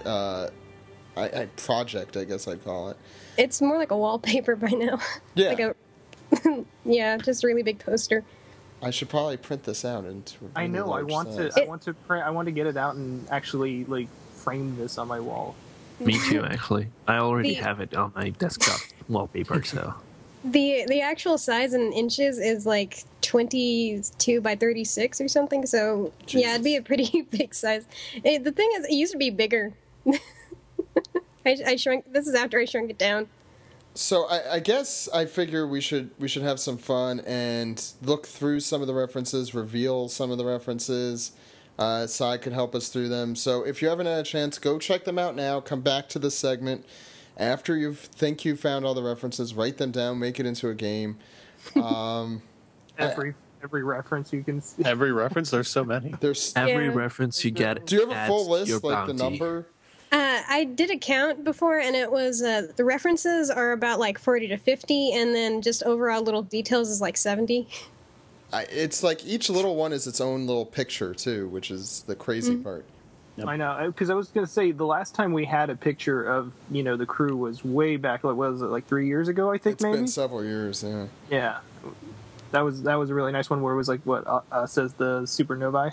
Yeah. We had that, and those Amanto art did a bunch of pictures for us as well. Oh yeah. So Well, this is my favorite because I'm in it. Jose's in it this time, and I know. William's This in is it. my favorite because my face is showing and my co-host isn't. His is like cut off. It's like perfect justice. It's Dominic. Yeah, Dominic's dreamt of the day where he's the one he's right in the front on the right. I know. I think that's it. Am I wearing a suit too? That's awesome. Yeah. Well, every reference I had of you had you in a suit, so I just made you like the Sanji of them all wearing Awesome. suits. Because last time when the supernovae one, I was like Zoro, which I was like, that really doesn't suit me, but okay, I'll take it. Doesn't suit you. Indeed. Yeah. Well, speaking of, Stephen is reading his book of puns there, and I believe what he said, the meaning of the Japanese was, for those curious, is master of puns, Yeah. which I guess William obviously knew. Yeah, he I knew. helped me with that one. I think the one I didn't completely understand was Ed's shirt. Oh, It's, that it's, was yeah. Go ahead. that was from one of the segments a long time ago, talking about the Tontadas and their like cab service, cab. Oh. Because Greg was talking to Steven, and Steven translated as Kabu from Kabuto from Beetle, and then Greg asked, "Oh, don't you think it could also just be from Kabu, which means is the transliteration in Japanese of the word cab, and he's yellow, That explains the color of his shirt now, though. Yeah. And there's a little Kabu face on his shirt too. And if you pronounce it, it sounds like Tontaro cab service. It's Tontaro cab service. Do you guys have a favorite reference besides yourself? And I think one of my favorite ones is Funkatron there because that's perfect Funkatron where he just comes by, like says a few words and then like leaves, like he's about to go back into the treehouse. it's about right. I think he's- my. Oh, sorry. He's Go helping ahead. out. Yeah, he's helping out with the monkeys up there. Originally, I wanted to have someone be chased by a monkey and like run out of the Fire balcony, crouch. but What? I didn't. But I didn't have any room, and otherwise I'd have to make it bigger. Yeah. So I just You could have had I just- Jason being chased out by the monkeys. I think there's an extra, maybe unintentional OPP Japan reference in the picture. Obviously, there's me in the corner, and OPP Japan's on the screen, and there's a little poster of it. But there's a monkey in the lower left-hand corner. Mm-hmm. He's getting measured, and I just think that's the Monkey D. Luffy from Universal Studios Japan, actually from the film. Sai hasn't seen that yet, even. So unintentional reference. Yeah, I just wanted to show off Ichnob's cosplay ability. So, yeah, he made all the outfits for the monkeys. It was cool to see the little tiny picture that we've been using of Greg and me, right above the peace arc. Peace arc. Yeah, I like the little posters on the back too. You see Toonami Faithful behind Tatum's head. There's Full Metal Alchemist, or the Full Metal podcast you guys had. Toonami anime show. Podcast. That anime show. The anime show. It's a drawing of a drawing. Yeah. But tiny. The Stelly is fantastic. That's probably the creepiest thing there. You haven't got into that, Jose, but you will. Oh. It's pretty creepy. All right. But probably Steve, I think, said you said Steve was the one who did the Dellinger. Call me on the right. Yeah, well, he suggested the Dellinger, but someone else suggested the Call Me, and I thought adding the podcast number would be like a fun little in-joke. I did add the hot pink pants, though. Well, Steve's a fan. I really like the, even though I suggested it, the Simpsons reference. Yeah, that was all him. I know nothing about Simpsons. I'm sorry. Which one? Because there's a paper. In the Simpsons opening, it has like Lenny and Carl doing the whole Days Without Accidents. Oh yeah. And they change it, and I just I asked if she could change Days Without Accidents to Minutes Without Simpsons reference. Yeah, and so it's a right. Simpsons reference. Mm-hmm. Yeah. And we also eat a lot of cereal, is what I've learned. We should probably cut back on that. Or you can make your own line of One Piece-based cereal. Kyros, toy soldier inside. Screw OPP Japan too. I know what our next Kickstarter should be. I both, the cereal brand? Cereal. I want Aokiji's Frosted Flakes. They're Justice Flakes, get it right. No, Aokiji, not Aokiji. Not Akaiji. Then that means Kizuri needs one too. Oh god, and Kizaru. I'll ask Steve to make a pun for that. Go ahead, Jose. I was just going to say, I told you this, Zach, already. I just like that the monkeys up in the booth have a way better recording setup than both of us combined. By far, Jesus. They have a huge budget. And he's rocking that solitaire game. Yeah, there's actually 3 different audio files behind the solitaire game. But you have to, really look. We're all really looking now, not talking. Way too much in this picture. Yeah, there's a lot. How long did it take you to make this? About 2.5 weeks, because I started drawing this sketch right after Zach requested it, but I didn't get the references until a few days later. So I started drawing the backgrounds though. So about 2.5, 3 weeks. So Zach asked you to do this. You didn't just do it out of I didn't ask her to do this, but it's great that she did that. No, I asked him if he wanted a picture for his birthday because I drew one for Steve for his birthday. So I wanted to be fair. Oh, this was where was the one that you drew for Steve's birthday? Let me grab that one. Is that the Sega reference? Yeah, it was a Sonic parody. He drew himself Right.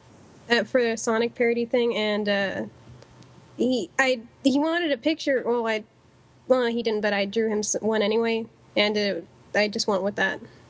Well, Sai, where could people find you and find all of these pictures? At sry005.deviantart.com and artsycrapfromsci.tumblr.com. Cool. Any other thoughts? Things people want to say? So many references, but I kind of want people to find them themselves. Yeah, I agree. There's one reference I think nobody will get. It's the shirt Greg is wearing is the one he wore during the second Tokotate. Mm-hmm. I think people will get that. Yeah, that one. I think the stuff on Tatum's shirt are a little more subtle. Yeah, I'll let people get that. I don't know if they can get the writing parts because it's so obscured. Yeah. But from like the little panels I've seen on YouTube, I noticed Tatum's a really big Shakespeare fan. I think Hamlet especially. So I asked my friend to give me some Hamlet quotes to write on his shirt, or not sure, his jacket, because she's also a big Shakespeare fan. I know nothing about Shakespeare, so I wrote a few lines on there. And also his 3 most prominent roles, including Duck B. I really wanted to put in a pin for Dalton, but there was already too much stuff on him. And how could you, I guess, describe that in one symbol? I guess just him. Yeah, my friend thought of the bison head, but nah, there's just too much stuff on him. I know there's a Panda Man in here. I'm trying to look for him. Yeah. Well, that you got to find yourself. Yeah, there's actually 2 Panda Man references. What? Wait, there's a second? Oh, yeah. Now I got to look for the second. I didn't even know that was there. We're gonna look like Greg looking over stuff with a microscope. I think he's hidden within the twinkle of my eye. I could. Don't tell people, Dominic. I could give you a hint. Oh, I see it. Wow, I did not see that. Zach, you have to tell me later. Yeah, I'll tell you when we're done recording. And these are references, but there are 3 different how-to books that I made up. One's for how to sew, one's how to build a treehouse, and the other is how to hack a TV. I don't need that book, by the way. No, Jose's fine. You're just opening it for But Jose, are you a cop? I know. You told me that one when the picture first came out, and I was just like, I can't believe that's actually in there. It's just such a stupid inside joke. I love it. That was one of the last details I added. One of the very last. Oh, and the different drinks too, whatever, and the Frankie Cola and the water. And that other drink that. And then that thing that looks like a Burger King cup. That's a Whataburger. That's a Whataburger. Oh, I've never had one of those. See, I'm over on the West Coast. I think we might have Whataburger, but it's probably further south for me. Yeah. I'm in Texas, so there's a Whataburger like down the street. Oh, yes, there are. I'm over in California, the next biggest state. And we got to get ourselves a Gomu computer. I mean, Apple. I mean, it's past its heyday at this point. Let's go to the Gomus. I was wondering if anyone would notice that one. Okay, so try, find your own hidden messages and hidden stuff in there. Let us know. You could always tweet us, tweet Sai. Where can they find you on Twitter? Did you say already, Sai?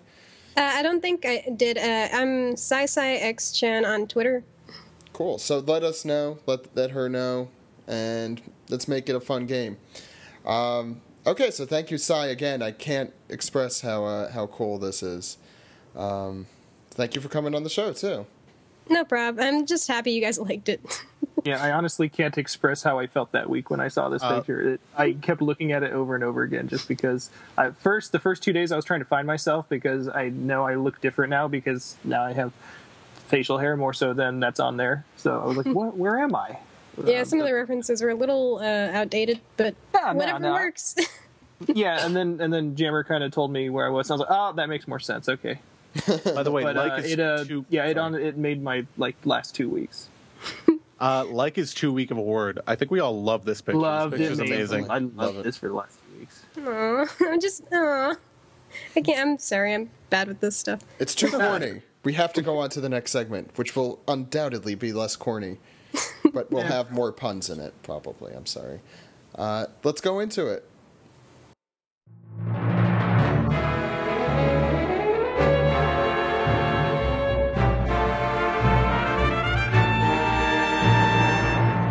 This is the Piece Together segment where we take your questions, comments, and theories and we turn them into something that is more understandable. I don't know. I'm losing things to even say to this. Why don't we start with emails? With us, we have Steven, we have Greg, and we have William. Hey, guys. Hello. Hello. We have I think probably the most knowledgeable panel we could have about One Piece here. So I'm really hoping the questions are just stupid as hell. Here we go. First one comes from Oliver. He starts, hello, many people wonder who this generation's version of Garp is, since Luffy would be this generation's Roger.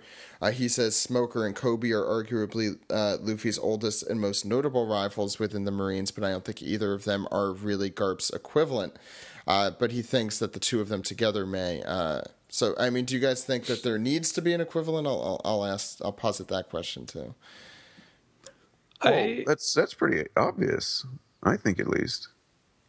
I think Smoker. I think he's selling both of those guys short. Yeah. I think Smoker. I mean, we've seen Smoker get more power and more influence, and he's he has served that role of like the what's the guy's is Zenigata? Is that the Lupin? That's always what I think. Right, the sort of eternal rival, or the not rival, but the guy who's always after him, and we haven't seen a whole lot out of Smoker, in the last 5 years ish or so, but he's still out there, and even though I think he respects Luffy in a way, he's definitely more antagonistic to him than say Kobe would be. Definitely. Next question. Oh, Greg, go ahead. No, just I completely agree. I think and that's on purpose too. I just believe that it's on purpose that he's the chaser, smoker, whatever you want to call him, right? That's his first name, right? Captain Chaser Smoker. Captain Chaser Smoker. That is his role. He is the Garp to Luffy. Next question comes from Liam Tasker. Hi, One Piece Podcast. At the end of the Fishman Island arc, we all remember that arc, right? Baron you're okay there? I don't seem to remember what that the end was the only good part. Baron Tamago said that Kid has attacked some of Big Mom's ships, and we later see Kid forming an alliance with Apu and Hawkins. Do you think that this alliance may join the Twirly Brow pirates in battling the Big Mom pirates? First off, Steven, are you happy that name has really caught on in the One Piece world? Yeah, sure. But yeah, what do you guys think? Yeah, I could definitely see that happening. I mean, it seems pretty clear to me, as much as it would be awesome to see, basically Sanji single-handedly fight off Big Mom and all of her cohorts there. I don't think that's going to happen. And if they're, the next time we see them, they're just like running for their lives, that, there obviously needs to be someone else to step in and help them. And I think the last week or 2 weeks ago or so, someone mentioned Jinbei possibly coming to their rescue. But I think I could definitely see that Kid and Hawkins and Apu coming in and, really just making that scene wild for sure. The next question, I provided a link to you guys, and we'll provide a link in the episode description. Unfortunately, we don't have our biggest Simpsonites with us, being, I guess, the dude, Ed, and Steve. I think I'm a pretty big Simpsons fan, though, and Greg and Steven. I think we're all big Simpsons fans. Anyway, this comes from MS, who says, there is a One Piece reference in the Simpsons comics Simpsons Super Spectacular, God, that's hard to say, number 16. I know some of you guys are Simpsons fans, so I figured you might get a kick out of seeing a yellow Luffy. I haven't bought the comic, but I did notice a lot of pandas in the previews. So maybe that's a reference, because I see at least 2, I think, in what we're able to see, or maybe that's just 1. Unfortunately, the link does not work in my country.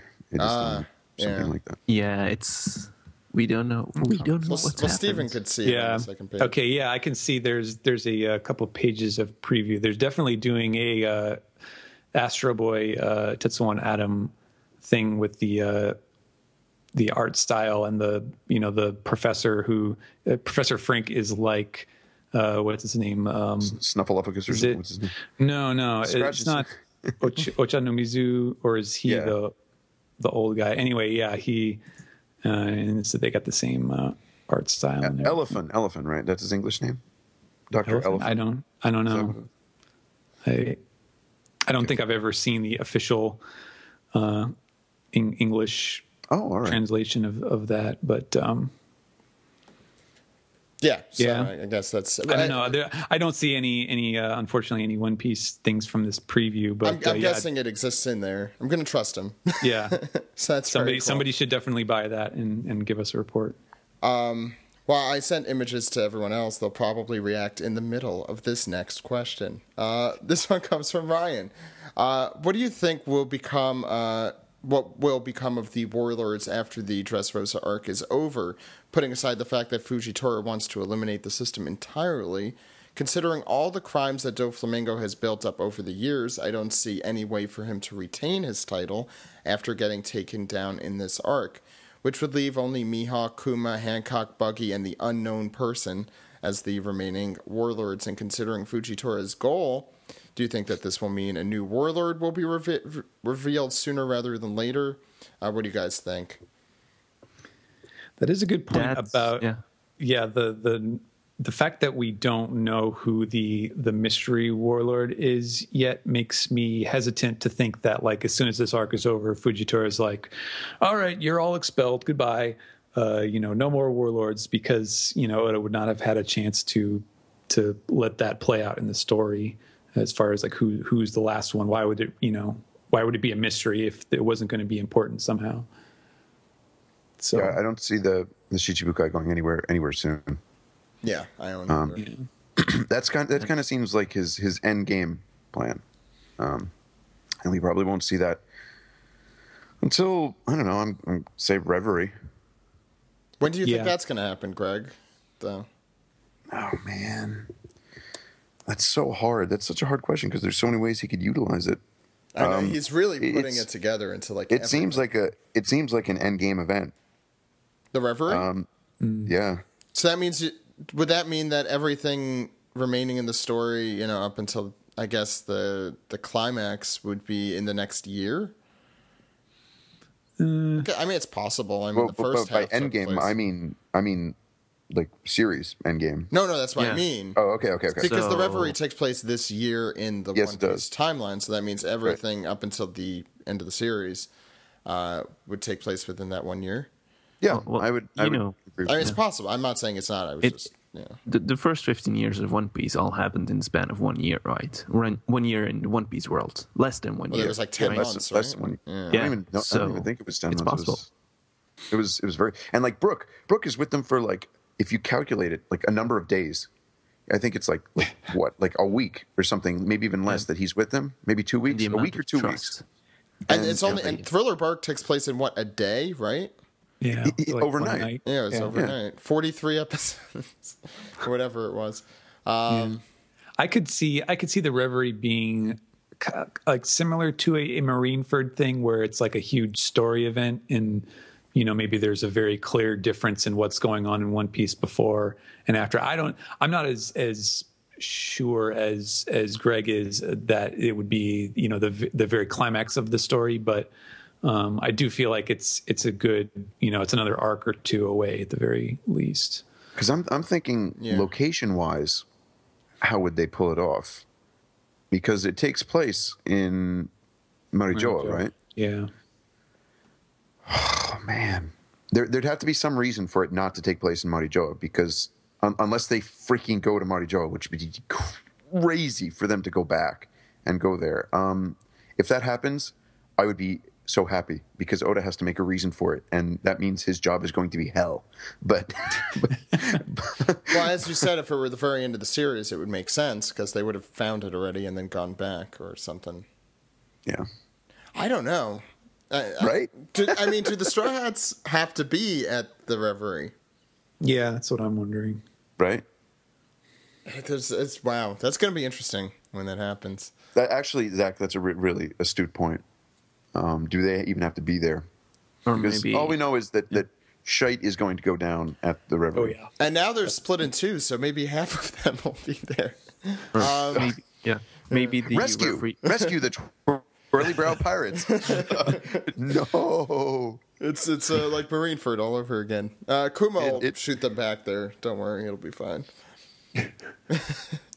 That's how they got that kind of did happen. Oda's pulled that card already. Like, that's true. Let's shoot the crew back and stall things for a while.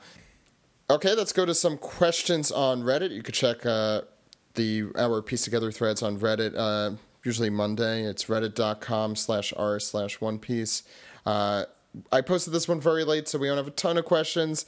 This one's from Zeta42. What are the chances Law's mysterious Korra-san was killed by Doflamingo's birdcage 13 years ago, and that's the reason for Law's vendetta? Very high, I imagine. Yeah, I think that's where we're going with that. This is from Law Trafalgar 02, which is, I guess, reversing his name, because that would be the Japanese version, right? Or the English version. That would be the English version. Well, Law's his last name, isn't it? Or is it his first name? Law's his first name. Law's his first name. Okay, so that would be the English way. I got a question regarding the contest together with Kolektakon, but I'm not sure if this is the right place to ask. Sure it is. Here are the questions. When does the contest end? I realized after we posted the episode that I did not post the end date. The contest will end when the next manga chapter comes out, so our next manga recap episode. We'll make it when the next manga chapter comes out, so that will be 1 p.m. on that would be May 12th. Will be the final day of the contest, and that's Eastern time, so it needs to be that day. How will the winner be figured out? The winner will be figured out. We'll all talk. We'll try and find the best GIF. And the next one, are really creative people allowed to post more than one GIF? You could post as many as you want, as long as they follow the rules and that they are all different. You're not limited to a number of entries. Yeah. What, William? Especially they have to be your own, right? Yeah, they have to be your own. And we're going basically by honor system here, so please, don't steal them from other people. I will do research and make sure that they're not, but it's hard to scour the entire internet, so, let's just be honest here. We're all honest people, so there you go. Remember, the winner of the Kolektakon contest can win a free Doflamingo POP. It's a really cool prize, so go out there. The rules will be in this week's description as well. You could also check out last week's. Basically, just post the GIF with our website, Kolektakon's website, and the hashtag OPPXKolektakon. Okay, final Reddit question, then we'll go to Twitter. And then in the 2 year later cover story, we saw a newspaper with the pictures of the Straw Hats going around the world. Do you think that the Straw Hats bounty posters will be updated with these pictures, except for Sanji, since it's the back of his head? We've talked about this a little bit, if anyone wants to take it.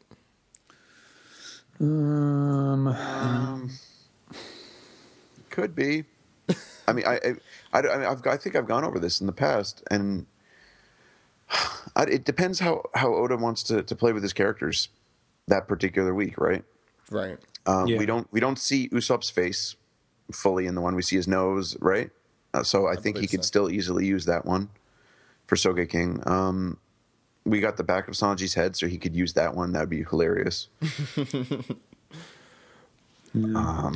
I feel like Usopp is more likely to be the one with the big change, just because of the nature of what he's doing in this arc. Yeah. Being God Usopp now, I feel like he's going to have two wanted posters. The Sogeking one, I feel like, would just stand as is. Oh, that would be great. Yeah. A new one. That would be hilarious. It would be hilarious, but if they figured out that Hakuba and Cavendish is one and same person, I cannot imagine they haven't figured it out that Sogeking and Usopp are the same persons. Then again, they didn't know Chopper was the huge monster, so. If Attach is gonna take their pictures, he's probably there now, and let's just hope that the picture he took of Usopp is when he was beat to shit being held up by Hyruddin. I hope that is his bounty poster.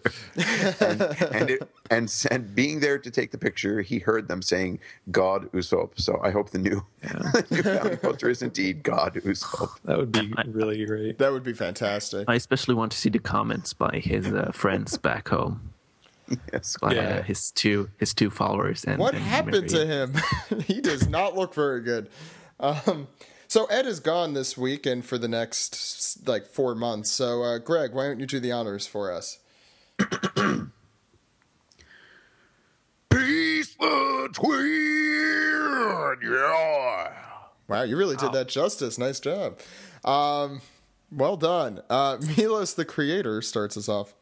What has been your favorite part of the series to read on a week-by-week basis? The manga? I guess what do you take out of One Piece the most reading it weekly? I don't know. I think honestly the most fun that I have now is just the conversation following every chapter, and just, you know, everyone coming up with their own pet theories about, you know, what did this mean or what did that mean, and, you know, usually being wrong, but you know, it's I mean, obviously reading the manga itself is the ultimate thing that I enjoy the most, but I don't know how to break that down any further than that. Greg? I think recently, and I don't know if you can call this a weekly basis, but the color spreads have, as I mentioned in the manga recap, have been on fire, and it's been fun spending time just looking at them, trying to figure out the stories that he's trying to tell through them, especially that military one. I spent in the OnePiece.com column, I spent one of the sections entirely on that. I mean, and I just kept writing. I mean, there was so much to write about it. Yeah, I saw the comparison between the Namis and the color spread Namis. Yeah. It was exactly how it hit me. I was just like, oh my God, this looks exactly her. But like, even you've got the ranks, the military ranks on Sanji, and Sanji, he does the U.S. military army ranks, but they're flipped upside down for Oda's ranks. Two characters have ranks on them. It's Brook and Sanji. And Sanji, he is I forget what it is in English, but he's a gocho. And I think the joke behind that is go is 5, and that's Sanji's number. So, I mean, it's really, there's a lot of stuff. What would a gocho be? Now I'm curious. It's a corporal. That's what I was going to guess. If he was anything, I would see him as a corporal. Yeah. So, I think that's where a lot of my enjoyment has come from lately.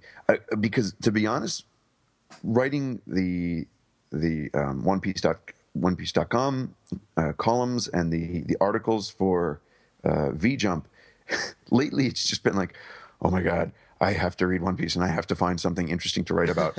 And if I do not, then I'm going to let everybody down. So it's been hectic lately. Yeah. I think the color spreads have been really fun because he's been doing a lot of work on them, and I've just been really enjoying the stories that you can kind of create from them. Well, you and Steven are definitely in very unique places where it comes to reading One Piece, because it is your job at this point. Yeah, it's true. And that's not to say it would minimize enjoyment, but it's just, as Greg said, it's a whole new type of pressure on you, because for Steven, for example, you have to read it, and then you have to come up with amazing puns for everything, because, you know, that's how that works. That's what you do, right?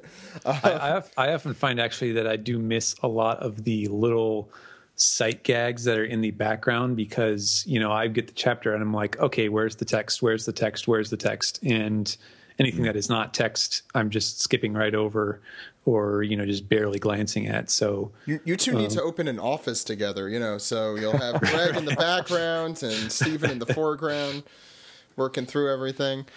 Well, no, it's funny he says that, because like the one thing that I always miss, and people catch me on it, they're like, well, didn't you see this, is the sound effects. And they're so important, and I always miss them. Well, this week you didn't. You got the Dosoon.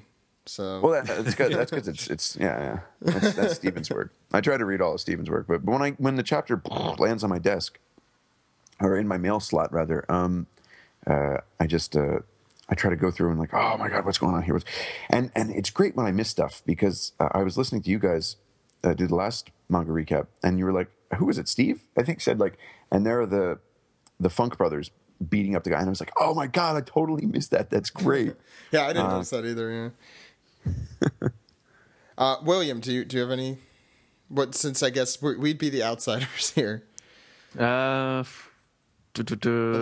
favorite part is also what I like a lot about the series in general is just the little jokes that go on in backgrounds. Yeah, and the very slightly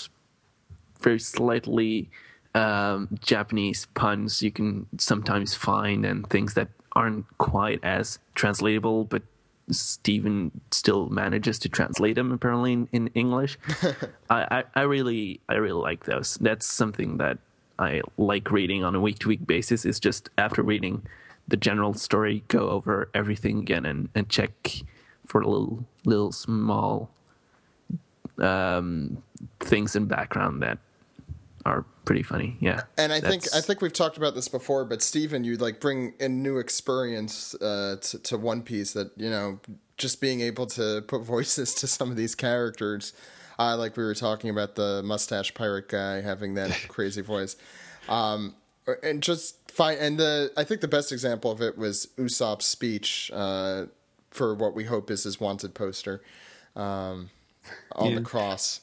Yeah, I mean, I have a lot of fun with that. I would say, you know, it's easy for me to explain everything or to point everything out that I was doing because I'm on the podcast here, and you know, I don't have like a bunch of examples of this that I can rattle off on hand from the previous translator, but I'm sure there are, you know, things like that the people who worked on it for Viz before me were also, you know, doing just as good of a job. I feel, you know, awkward about trying to say, oh, finally it's in the right hands. But, you know, it's a very rewarding series to work on if you like getting the little things right. And obviously Oda has a mind for the tiny jokes like that, and therefore it's very fulfilling to work on. Well, it's awesome having you which is why it's my job. Which is why it's my job to say, finally, it's in the right hands.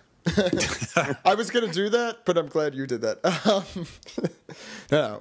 Well done, Steven. I'm going to try and read this like Fuku-chan was probably trying to say it. Okay, I missed a year, so I don't know, but where can I watch OPP Japan, or is it just not available online? I, for some reason, thought he was out of breath. Apparently that did not click, but OPP Japan is not online yet. We talked about it a little bit earlier. It will be online soon, hopefully. Next one comes from... Sorry, I did a terrible job with that, apparently. Sora asks... gotta love Doflamingo's battle royale business, like a chess master boss. She did write Biz. I probably should have read that. And Dofi. Actually, everyone calls him Dofi this week. Super Ninja Clone says, do you think Dofi's game is trending similar ground to Eneru's survival game? Quite Darwinian for both.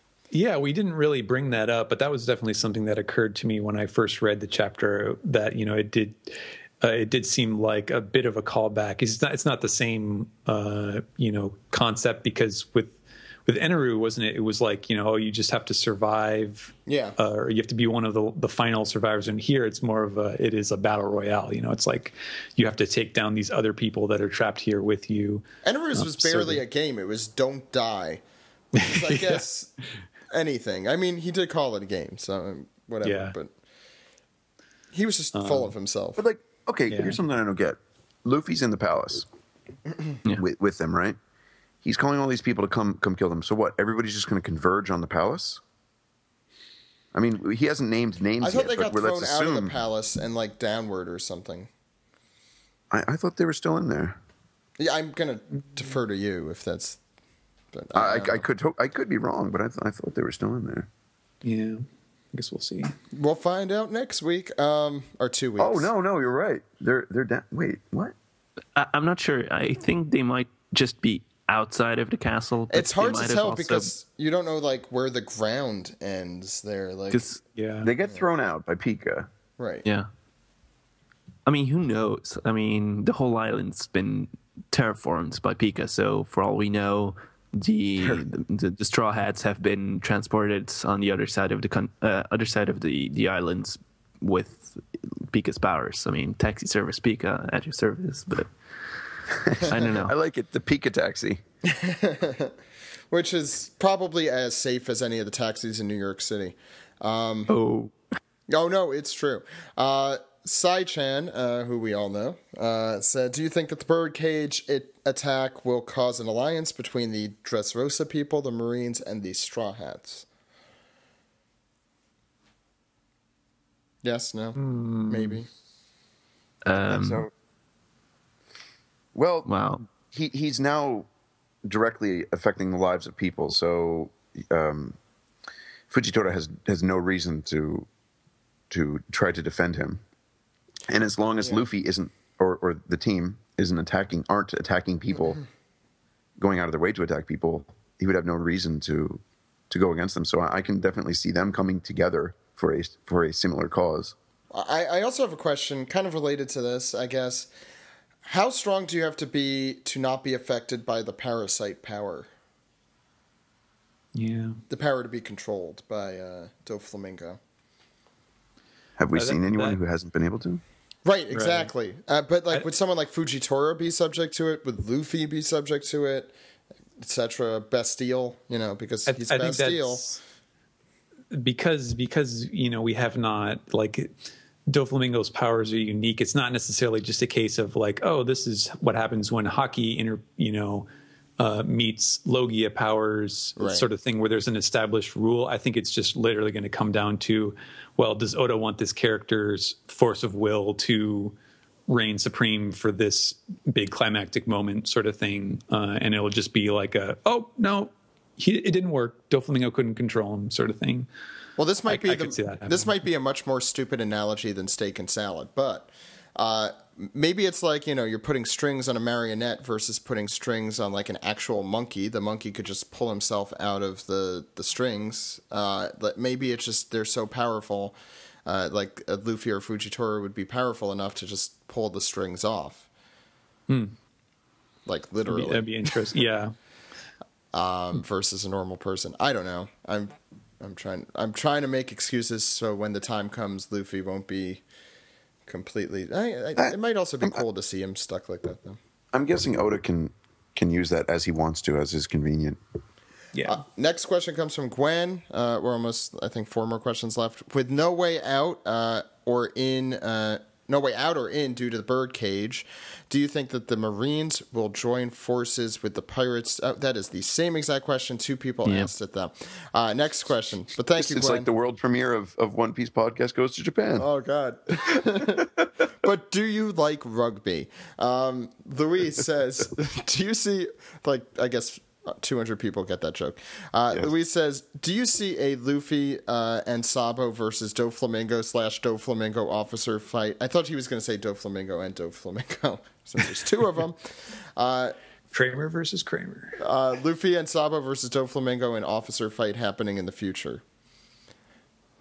I did kind of butcher that question. I can't imagine Pika leaving Doflamingo alone. So Zoro and Luffy against Doflamingo, Pika maybe. Well, I think that specifically it was about Luffy and Sabo teaming up. Which, Luffy and Sabo perhaps as well, reuniting, right? As in reunited, brothers in arms. So good. But sorry. I'm thinking of which kind of which officers could be up against Sabo. Perhaps Treble, if he's not. I think Sabo could take on most of the officers. Well, yeah, but it has to be compatible. It has to be a compatible enemy. Sabo's new flame power would be perfect. Also, he already showed that Diamante is just a punk, so there's not much more to go with on that one. I guess the other question, off of this one that I would have is how many Doflamingos do you think could fight at the same time? Since we've had 2 this week. 30. Well, he can control all those people, so I guess theoretically he can control as many as he has of those marionettes. So, okay, almost done here. Jeffrey says if Corazon is alive, he's probably locked up with Kanjuro. Go get him, Kinemon. What do you guys think about that theory? Could be. I don't know. I feel like Corazon is dead, but yeah, that's what I'm leaning towards, I guess. After finding that it was not Law who had anything to do with Doflamingo surviving his head being cut off, I feel that Kuro-san is probably dead. Yeah. Yeah. Because that removed the possibility that it was like a long-term hostage situation sort of thing. Yep. That was the theory I had until that revelation. And Kanjuro is probably running amok. He's going to have an awesome entrance. That's all I know. Kanjuro's going to be the guy. It's been long enough. Yeah, when you because we already saw him once in the garbage disposal facility, or the human disease, like the scrap heap. I forget the exact name of it. You'll have to forgive me, but we saw his shadow once in the scrap heap, and we know that he's in there with them, and he's now probably free to go wherever he wants. I don't know. Are they still down, or have they been brought up with the factory? I don't know. That's a good question. Yeah. But either way, he is free at this point. I think we need a new map, Greg. I think you need to go get a new map for us. I'll go talk to some people. All right. Get us that map. I am nowhere near that power. Okay. I was thinking more of a Nicolas Cage kind of thing going on here, but face off. National Treasure. Final piece of the tweet. Yeah, I was thinking National Treasure. Good. Ash says, if Kinemon was able to fool Gladius, a chance that his disguise will fool others on the island with all the chaos happening. I guess, what do you think is going to ensue from Kinemon's disguise now that everyone's trying to kill Doflamingo? I want a comedic. Kinemon runs into Doflamingo and they do the whole, is this a mirror act? I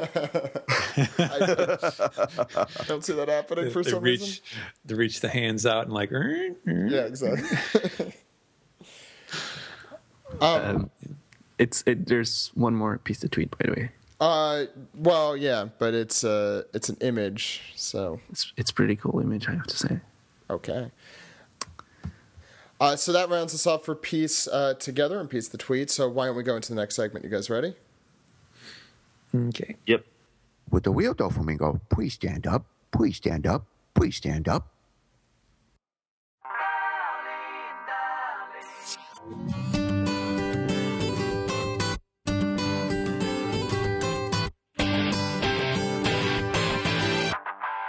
This has been episode 315 of the unofficial One Piece podcast for Monday, April 28th, 2014. Thanks for coming on, guys. It's been action-packed. And, Greg, it's nice to have you back on the podcast. It's been forever. Forever it has been, but it's been really nice just talking about One Piece like this in English. It's a lot easier than what I usually have to do. So, yeah. How's life been over there, though? Life been, it's the start of a new school year, so things have been busy with my real job. And I've taken a little bit of a break from One Piece, actually. With One Piece being on so many breaks, my column at OnePiece.com was on a little bit of a hiatus, but it's back, and immediately after this, I would go back to writing the next column. So, yeah. We suggest everyone check out Greg's work, since that's accessible worldwide. Go to one-piece.com. Go to special. You'll find Greg's face there. I would suggest clicking it, and you'll find the latest column there. And then you can just learn Japanese. Or Google Translate, which I think is an awesome way to really enjoy Greg's column for what it isn't. It does make it hilarious, but you could usually kind of get the idea with the images and the crass way that Google Translate puts it together. Hopefully one day, it'll be on Weekly Shonen Jump in English. That's probably not going to happen, but maybe you could hope. Send in requests. Send in your requests. Send in requests, and maybe. Send in your request to Brian Williams, care of NBC. I'm sorry. No, send those requests into Shonen Jump. They do take all those requests. They have and I actually suggest, for those that are subscribed, you should be. if you have access to it. They have a popularity poll at the end, which decides where they rank the different manga each week, and I think they usually have a section for additional comments, so stuff like I want Greg's column in it, or anything else that you want One Piece related, preferably. Throw that in there. Speaking of which, yes, you guys really enjoyed. I heard that One Piece trivia book. You had a lot of fun with that, and some of the response on that was great from listeners. If you guys are interested in that, send in to Viz, and I'm serious about this. Tell Viz that you want an English edition, because that is within the realm of possibility. I think that would probably be one of the coolest. That and Databook Green, I think, are the two I kind of would really want to come out, because it's cool to have a trivia book. Like, that's something you could play along with at home. It's an interactive thing. I want an app version of it, like one question at a time, and you can just use it at parties. Yeah, that would be. It's a good party game for if you're surrounded by One Piece fans. One Piece podcast panels would be useful. We also have the One Piece podcast drinking game, which will still do kind of the same thing, except you'll be alone, maybe. Plus, you listen to this with friends. I don't know. So, yeah, request all that stuff from Viz.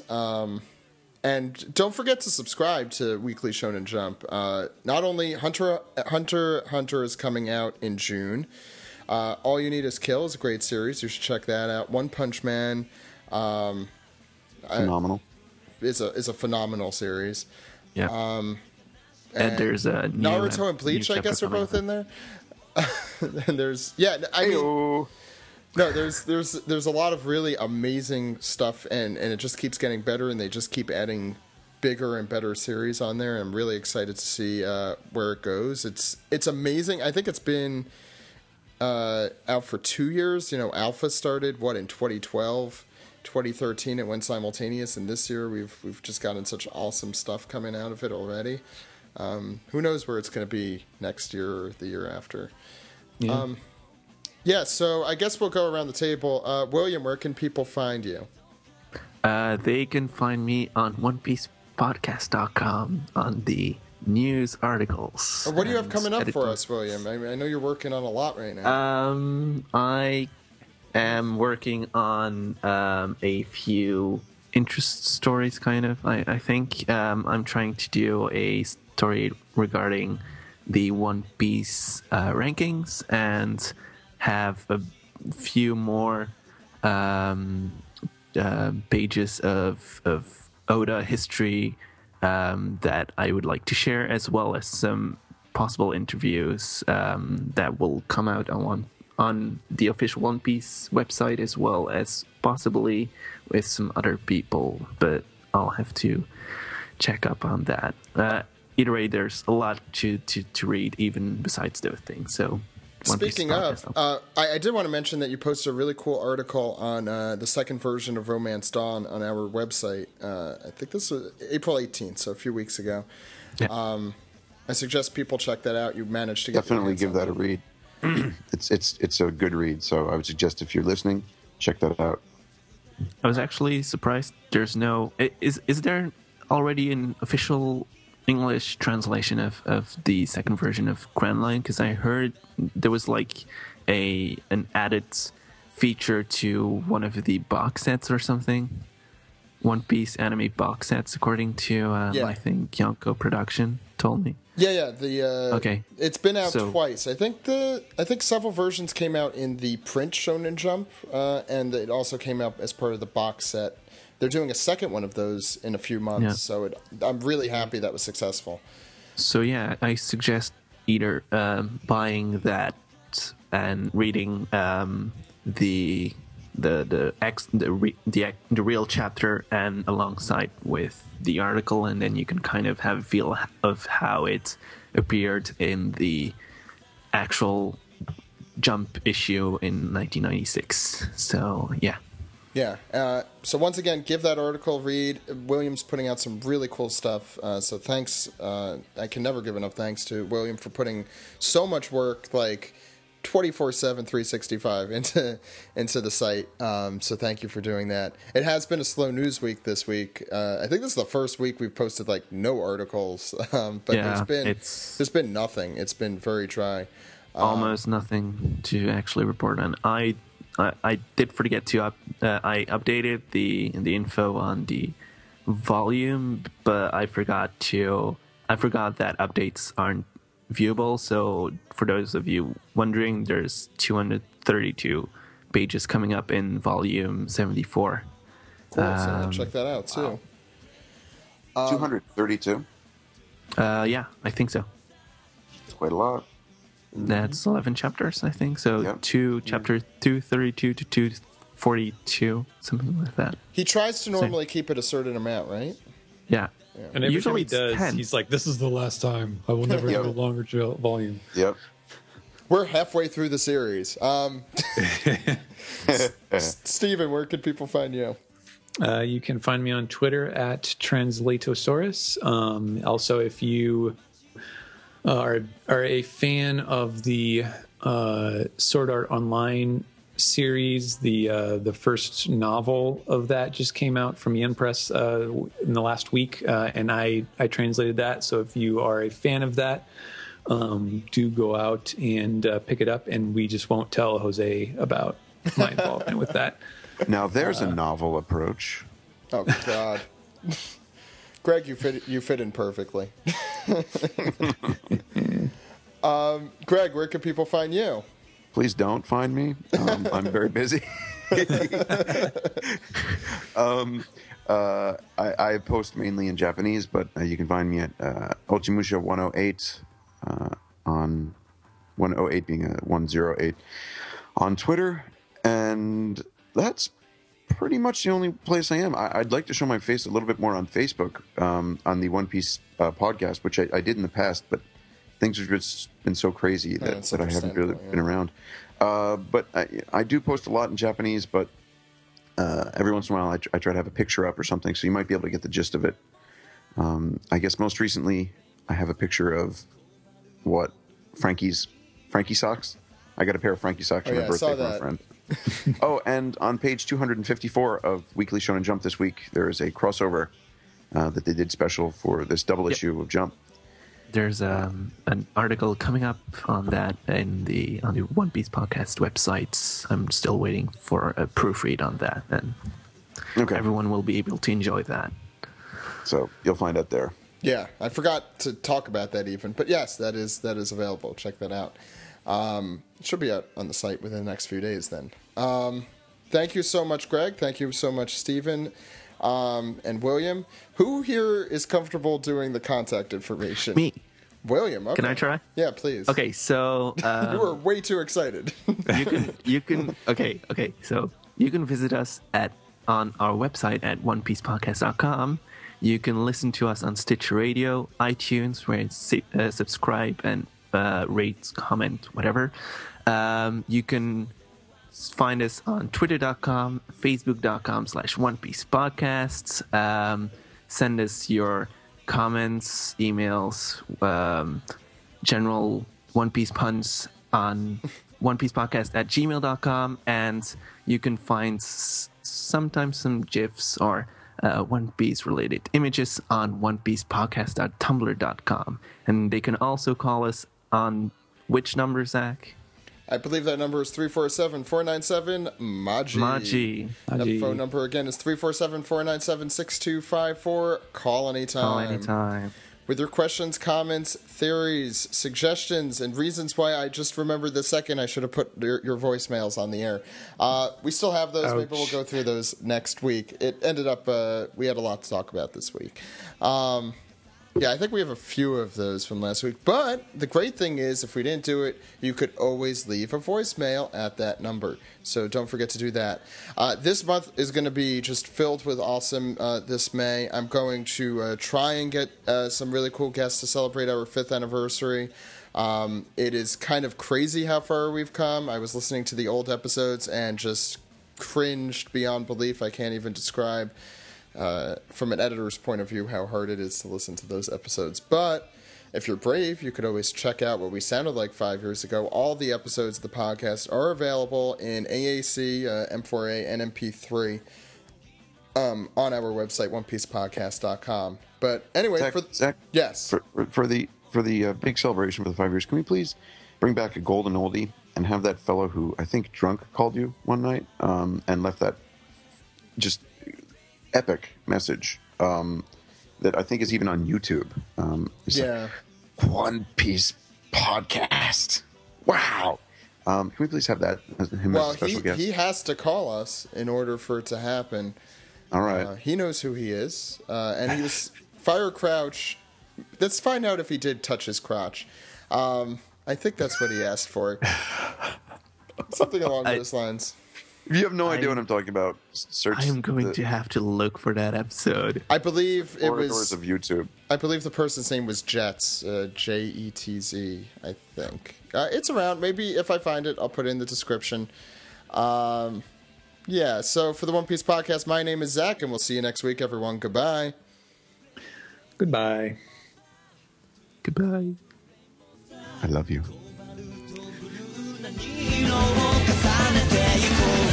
Crazy, crazy rainbow さ Twinkle, twinkle rainbow さ 瞳に映った悲しいリアルを壊せぬくもり月の羽をあげようシュールなだってほしい心